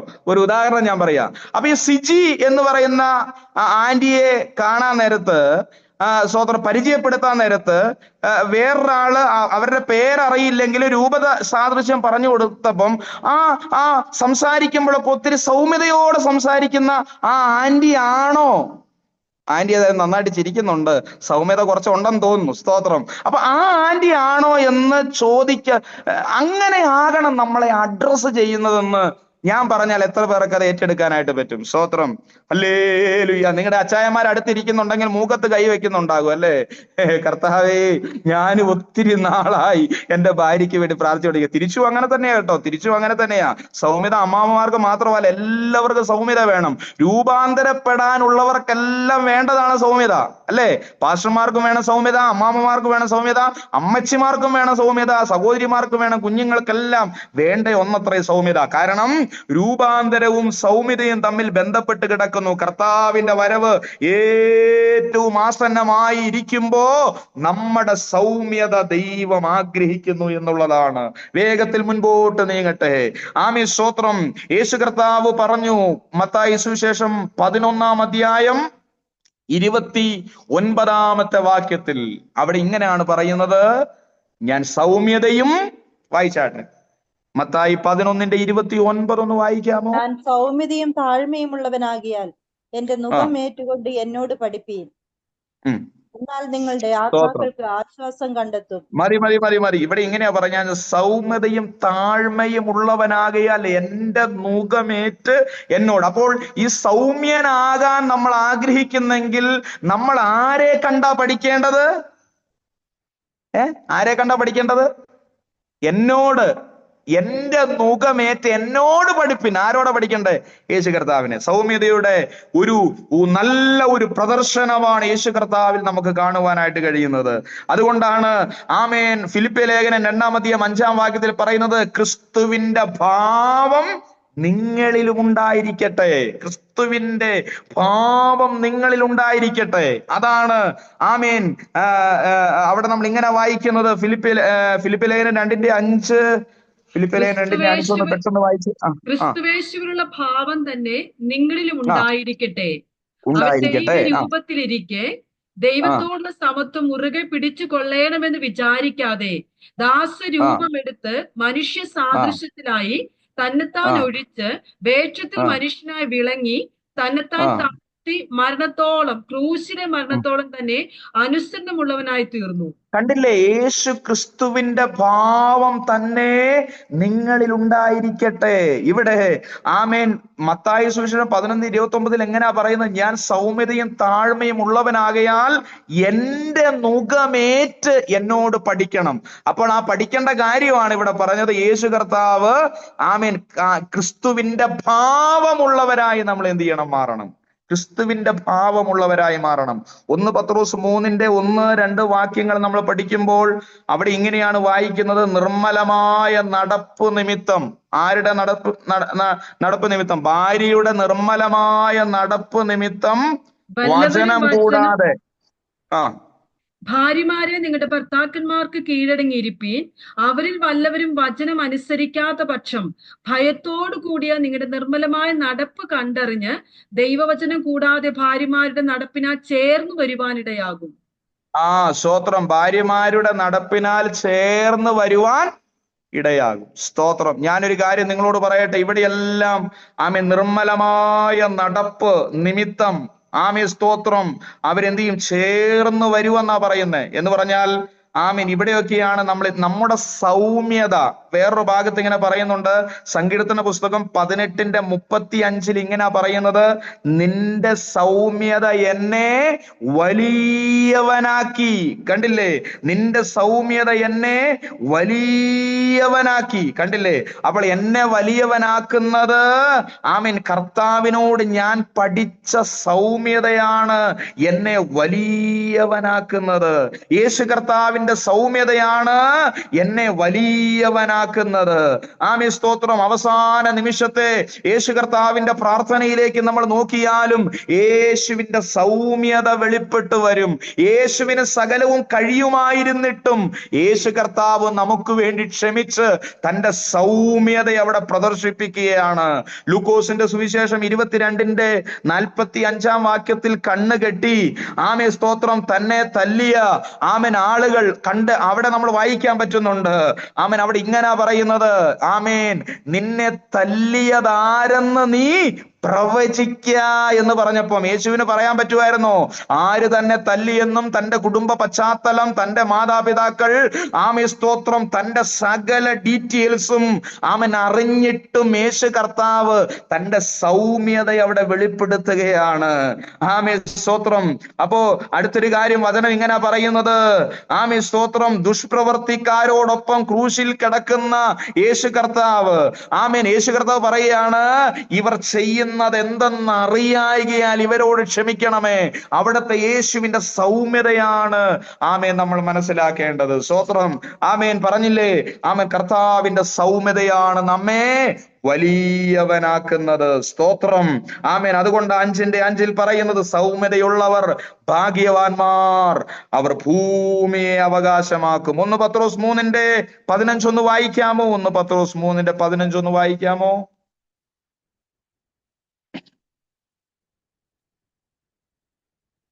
നിങ്ങളുടെ പ്രത്യാശയെ കുറിച്ച് ന്യായം ചോദിക്കുന്ന ഏവനോടും സൗമ്യതയും ഭയഭക്തിയും കൊണ്ട് പ്രതിവാദം പറവാൻ എപ്പോഴും ഒരുങ്ങിയിരിപ്പീൻ. സ്തോത്രം. എങ്ങനാ പറയണ്ടേ? സൗമ്യതയും ഭക്തിയും, അല്ലെ? ഭയഭക്തിയും ഓടും കൂടെ എന്ത് ചെയ്യണം? എപ്പോഴും ഒരുങ്ങിയിരിക്കണം. നമ്മൾ ഒരാളോട് സുവിശേഷം പറയാൻ നേരത്ത് നമ്മൾ എങ്ങനാ പറയേണ്ടത്? സ്തോത്രം. എങ്ങനാ പറയേണ്ടത്? സൗമ്യതയോടെ നമ്മൾ എന്ത് ചെയ്യണം? സുവിശേഷം പറയണം. സ്തോത്രം. നമ്മുടെ ജീവിതമാണ് നമ്മൾ എന്ത് ചെയ്യുന്നത്? അവിടെ കൊടുക്കുന്നത്, അല്ലേ? സ്തോത്രം. ഞാൻ നേരത്തെ പറഞ്ഞതുപോലെ പലപ്പോഴും സാക്ഷ്യമില്ലാത്ത ജീവിതങ്ങളൊക്കെ ഒത്തിരി ദൈവസഭയെ വലയ്ക്കുന്ന ഒരു കാലഘട്ടത്തിലാണ് നമ്മൾ ആയിരിക്കുന്നത്, അല്ലെ? സാക്ഷ്യമില്ലാത്ത ജീവിതം, ലോകപ്രകാരം ജീവിക്കുന്ന ജീവിതം, അല്ലെങ്കിൽ ലോകത്തിന്റെ ഇംഗിതത്തിനനുസരിച്ച് മുൻപോട്ട് പോകുന്ന ജീവിതങ്ങളെ ചൊല്ലി സാക്ഷ്യമില്ലാത്ത ഒരു കാലഘട്ടത്തിലാണ് നമ്മൾ ജീവിക്കുന്നത്. പെട്ടെന്ന് നാം സുവിശേഷം പറയുമ്പോൾ പറയുന്ന നാം ആരാണെന്നും നമ്മളുടെ കൂട്ടർ അവിടെ ഉണ്ടെങ്കിൽ അവരാരാണെന്നും മനസ്സിലാക്കിയിട്ടേ ബാക്കി പറയുന്ന കാര്യങ്ങൾ എന്ത് ചെയ്യത്തുള്ളൂ? അവർ എടുക്കത്തുള്ളൂ. മനസ്സിലായോ? നമ്മുടെ ജീവിതം തന്നെ ഒരു സുവിശേഷമാകണമെന്ന് ദൈവം ആഗ്രഹിക്കുക. അവിടെ വെളിപ്പെടേണ്ട ഒന്നാണ് സൗമ്യത. സൗമ്യത ഉണ്ടാകണം. ഭയഭക്തിയോടെ നമ്മൾ എന്ത് ചെയ്യണം? അവരോട് സുവിശേഷം പറവാൻ ഇടയായി തീരണം. അപ്പോൾ നാം ചിന്തിച്ചു വന്നത്, ഈ കാലഘട്ടത്തിൽ നമ്മുടെ ജീവിതത്തിൽ നമ്മൾ പകർത്തേണ്ട, നമ്മുടെ ജീവിതത്തിൽ ഉണ്ടാകേണ്ട ചില കാര്യ രോഗവ്യാധികളെ കുറിച്ചാണ്. ഒരു 10 മിനിറ്റ് കൊണ്ട് ഞാൻ അതൊന്നോടെ ഞാൻ നിങ്ങൾക്ക് വിശദമാക്കിയ അനന്തരം ഈ ക്ലാസ് ഞാൻ അവസാനിപ്പിക്കാനായിട്ട് ആഗ്രഹിക്കുകയാണ്. ഞാൻ ആദ്യം പറഞ്ഞു വന്നതുപോലെ തന്നെ നമ്മുടെ ഏതൊരു നിസ്സാര കാര്യങ്ങൾക്കും നമ്മൾ എന്ത് ചെയ്യണം? നമ്മൾ ദൈവസന്നിധിയിൽ കണക്ക് കൊടുക്കേണ്ടവരാണെന്നുള്ള ചിന്ത നമുക്ക് വേണം. നമ്മൾ ഓരോ ദിവസവും ഉറങ്ങാൻ പോകുന്നതിന് മുമ്പ് നിങ്ങൾ നടന്ന വഴികൾ, നിങ്ങൾ സംസാരിച്ച വ്യക്തിത്വങ്ങൾ, നിങ്ങളുടെ കുടുംബ ജീവിതത്തിലെ ഇടപഴകലുകളിൽ ഭർത്താവിനോട്, ഭാര്യയോട്, മക്കളോട്, ശേഷം അയൽവക്ക ഭവനങ്ങളോട്, സഭയിലെ പാസ്റ്ററോട്, വിശ്വാസികളോട് നമ്മൾ ഇടപെട്ടതെല്ലാം നമ്മളൊന്ന് അയവിറക്കി അനന്തരം ദൈവത്തോട് പറയണം, കർത്താവേ, ആകാത്തത് എന്റെ ജീവിതത്തിൽ വന്നു പോയെങ്കിൽ, അല്ലെങ്കിൽ വന്ന കാര്യങ്ങൾ ബോധ്യപ്പെട്ടെങ്കിൽ കർത്താവേ എന്നോട് ക്ഷമിക്കണമേ എന്ന് ദൈവത്തോടും മനുഷ്യരോടും കുറ്റമില്ലാത്ത മനസാക്ഷി സൂക്ഷിപ്പാൻ നമ്മൾ തയ്യാറാകാനിടയായി തീരണം. സ്തോത്രം. തീർച്ചയായും നിങ്ങൾ ഈ ഗിരിപ്രഭാഷണം പഠിക്കുമ്പോൾ സ്തോത്രം, എനിക്ക് കൂടുതലായിട്ടും എനിക്ക് ഗിരിപ്രഭാഷണത്തിൽ എനിക്ക് നിങ്ങളോട് സംസാരിക്കാനുള്ള വിഷയം എന്ന് പറഞ്ഞാൽ മത്തായി സുവിശേഷം 5-ാം അധ്യായം അതിന്റെ അടുത്ത ഭാഗങ്ങളിലേക്ക് വരുമ്പോൾ സ്തോത്രം, മത്തായി സുവിശേഷം 5-ാം അധ്യായം സ്തോത്രം അതിന്റെ 21 മുതൽ 24 വരെയുള്ള വാക്യങ്ങളാണ് ഞാൻ കൂടുതലും ഫോക്കസ് ചെയ്ത് സംസാരിക്കാൻ ആഗ്രഹിക്കുന്നത്. അതാണ് നമുക്ക് വേണ്ടത്. ഇതൊക്കെ നമുക്ക് ആവശ്യമാണെങ്കിൽ പോലും ഞാനൊരു ഇൻട്രഡക്ഷനായി ഇതെല്ലാം പറഞ്ഞെന്നേ ഉള്ളൂ. പക്ഷെ എനിക്ക് നിങ്ങളുടെ മുമ്പിൽ പ്രസന്റ് ചെയ്യാനുള്ള ഏറ്റവും വലിയ വിഷയം, ഈ ഗിരിപ്രഭാഷണത്തിലെ ഏറ്റവും വലിയ വിഷയം എന്നുള്ളത് മത്തായി സുവിശേഷം 5-ാം അധ്യായം 21 മുതൽ 24 വരെയുള്ള വാക്യങ്ങളാണ്. നമ്മുടെ ജീവിതത്തിൽ സ്തോത്രം അതിന്റെ 24-ാമത്തെ വാക്യം ഒക്കെ വലിയ അർത്ഥവത്തായിട്ടുള്ള വാക്യങ്ങളാണ്. അതൊക്കെ ഒന്ന് നിങ്ങളുടെ അകത്ത് അതിന്റെ നിലയിൽ എനിക്ക് പറഞ്ഞു തരണമെന്ന് ഞാൻ ആഗ്രഹിക്കുകയാണ്. സ്തോത്രം. തീർച്ചയായും ഈ ഗിരിപ്രഭാഷണ പഠനം നമ്മുടെ ജീവിതത്തെ രൂപാന്തരപ്പെടുത്തും എന്നുള്ളതിൽ സംശയമില്ല. എന്റെ ശുശ്രൂഷയിൽ എനിക്കൊരു മാറ്റം വന്നിട്ടുണ്ടെങ്കിൽ, എന്റെ മുൻപോട്ടുള്ള ജീവിതത്തിൽ എനിക്ക് മാറ്റം വന്നിട്ടുണ്ടെങ്കിൽ അതിന് ഏറ്റവും സഹായകരമായി തീർന്നത് ഈ ദൈവത്തിന്റെ വചനമാണ്. എന്ന് പറഞ്ഞാൽ ഈ ഗിരിപ്രഭാഷണമാണ്. ഞാൻ ആദ്യമൊക്കെ കരുതിയത് ഇങ്ങനെയാണ്, ചെറുതൊക്കെ അങ്ങ് വിട്ടുകളയാം. സ്തോത്രം. അത് ദൈവം ശ്രദ്ധിക്കത്തൊന്നുമില്ല. പക്ഷേ ഇന്ന് എനിക്ക് മനസ്സിലാകും, എന്റെ ഏതൊരു ചെറിയ വാക്കിന് പോലും ദൈവം മുമ്പിൽ ഞാൻ കണക്ക് കൊടുക്കേണ്ടി വരും. സ്തോത്രം. എന്ന് എനിക്ക് ബോധ്യപ്പെട്ടത് ഈ ദൈവവചനത്തിലൂടെയാണ്, ഈ ഗിരിപ്രഭാഷണം പഠിപ്പിക്കുന്നതിലൂടെയാ. ഞാൻ നിങ്ങളെ പഠിപ്പിക്കുന്നെങ്കിൽ തീർച്ചയായും ഞാൻ പഠിച്ചിരിക്കണമല്ലോ. ഈ ഓരോ വാക്യങ്ങളും ദൈവത്തിന്റെ ആത്മാവിനോട് സംസാരിച്ചതാ. ഞാൻ ഗൂഗിളിൽ സെർച്ച് ചെയ്തിട്ടില്ല. ഞാൻ മറ്റൊരു പുസ്തകവും കോപ്പി അടിച്ചല്ല ഇവിടെ പ്രസംഗിക്കുന്നത്. എന്റെ ജീവിതത്തോട് ചേർത്ത് വെച്ച ഞാൻ ഈ ഓരോ കാര്യങ്ങൾ നമ്മൾ ഇത്രയും മനസ്സിലാക്കിയാൽ മതി. ഈ ഗിരിപ്രഭാഷണം പഠിച്ചു തീരുമ്പോ നമ്മൾ ആരാണെന്നും, നമ്മൾ സ്തോത്രം എന്താകണമെന്നും, നമ്മുടെ കുറവുകളെ തിരുത്താൻ സ്തോത്രം നമ്മൾ എങ്ങനെയാണ് നമ്മുടെ കുറവുകളെ തിരുത്താൻ എങ്ങനെയാണ് നമ്മുടെ കുറവുകളെ തിരുത്താനുള്ള മേഖലകളിലേക്ക് നമ്മൾ പ്രവേശിക്കേണ്ടതെന്നും തീർച്ചയായും നിങ്ങൾക്ക് ഇത് പറഞ്ഞു തരും. സ്തോത്രം. ഞാൻ പറഞ്ഞു വന്നത് നമ്മുടെ ഏതൊരു ചെറിയ വിഷയവും സ്തോത്രം നാം ശ്രദ്ധിച്ച് കൈകാര്യം ചെയ്തില്ലെങ്കിൽ വലിയ അപകടത്തിലേക്ക് നമ്മൾ പോകും എന്നുള്ളതിൽ യാതൊരു സംശയമില്ല. അതുകൊണ്ട് വലിയ പാപങ്ങൾ മാത്രം മഹാപാപമായും ചെറിയ വിഷയങ്ങളൊക്കെ അതൊക്കെ അങ്ങ് പോട്ടെ, കുഴപ്പമില്ല എന്ന് പറഞ്ഞ ഒരു സ്ഥിതിയിലേക്ക് വന്നാൽ അവിടെ നമുക്ക് പരാജയമുണ്ടാകും. ഞാനൊരു കാര്യം നിങ്ങളോട് പറയാം. നിങ്ങൾ നിങ്ങളുടെ കുടുംബ പ്രാർത്ഥനയ്ക്ക് ഇരിക്കുന്നതിന് മുമ്പ് തന്നെ നിങ്ങൾ അപ്പനും അമ്മയും മക്കളും ഇരുന്ന് പ്രാർത്ഥിക്കുന്ന, ഞാൻ ഇങ്ങനെ പറയുമ്പം സ്തോത്രം നിങ്ങൾ ചിന്തിക്കും, പ്രിയരെ, നമ്മുടെ ഈ ആത്മീയ കോളത്തിൽ കുടുംബ പ്രാർത്ഥന പോലും ഇല്ലാത്ത ഭവനങ്ങൾ ഉണ്ടെന്ന് പറഞ്ഞാൽ നിങ്ങൾക്ക് എത്ര പേർക്ക് വിശ്വസിക്കാൻ പറ്റുമെന്ന് എനിക്കറിയില്ല. ഞാനൊരു കാര്യം നിങ്ങളോട് പറയാം.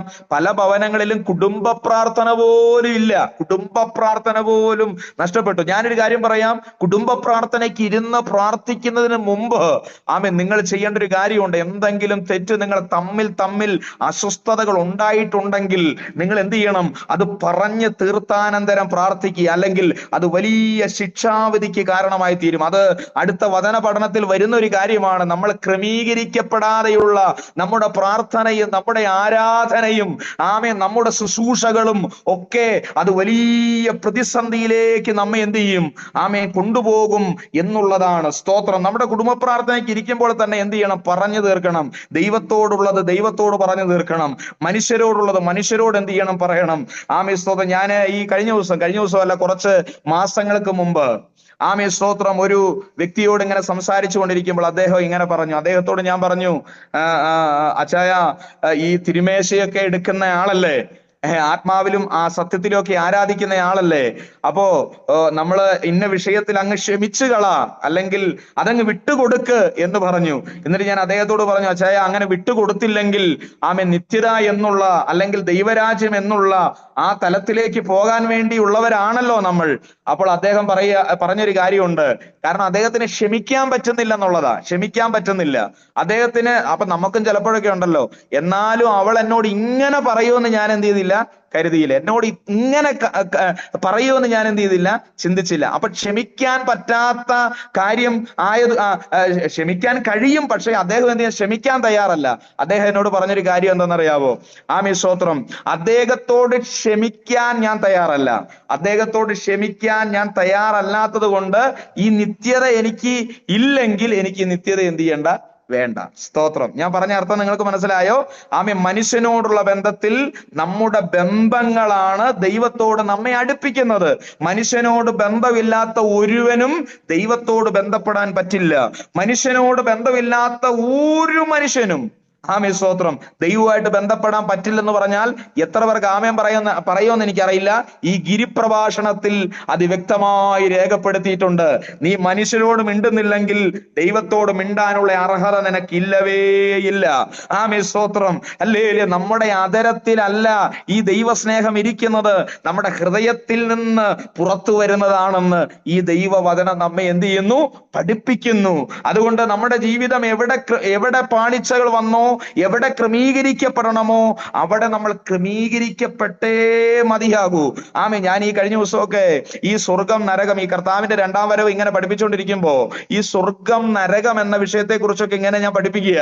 അപ്പോ ഇവിടെ ഇരിക്കുന്ന ദൈവജനം അവരുടെ അകത്തളത്തിൽ എന്തുണ്ടായെന്നറിയാവോ? അയ്യോ, ഇത്രയും കാര്യങ്ങൾ പഴയ നിയമത്തിലും പുതിയ നിയമത്തിലും നരകത്തെ കുറിച്ച് വചനത്തിൽ എഴുതിയിട്ടുണ്ടോ?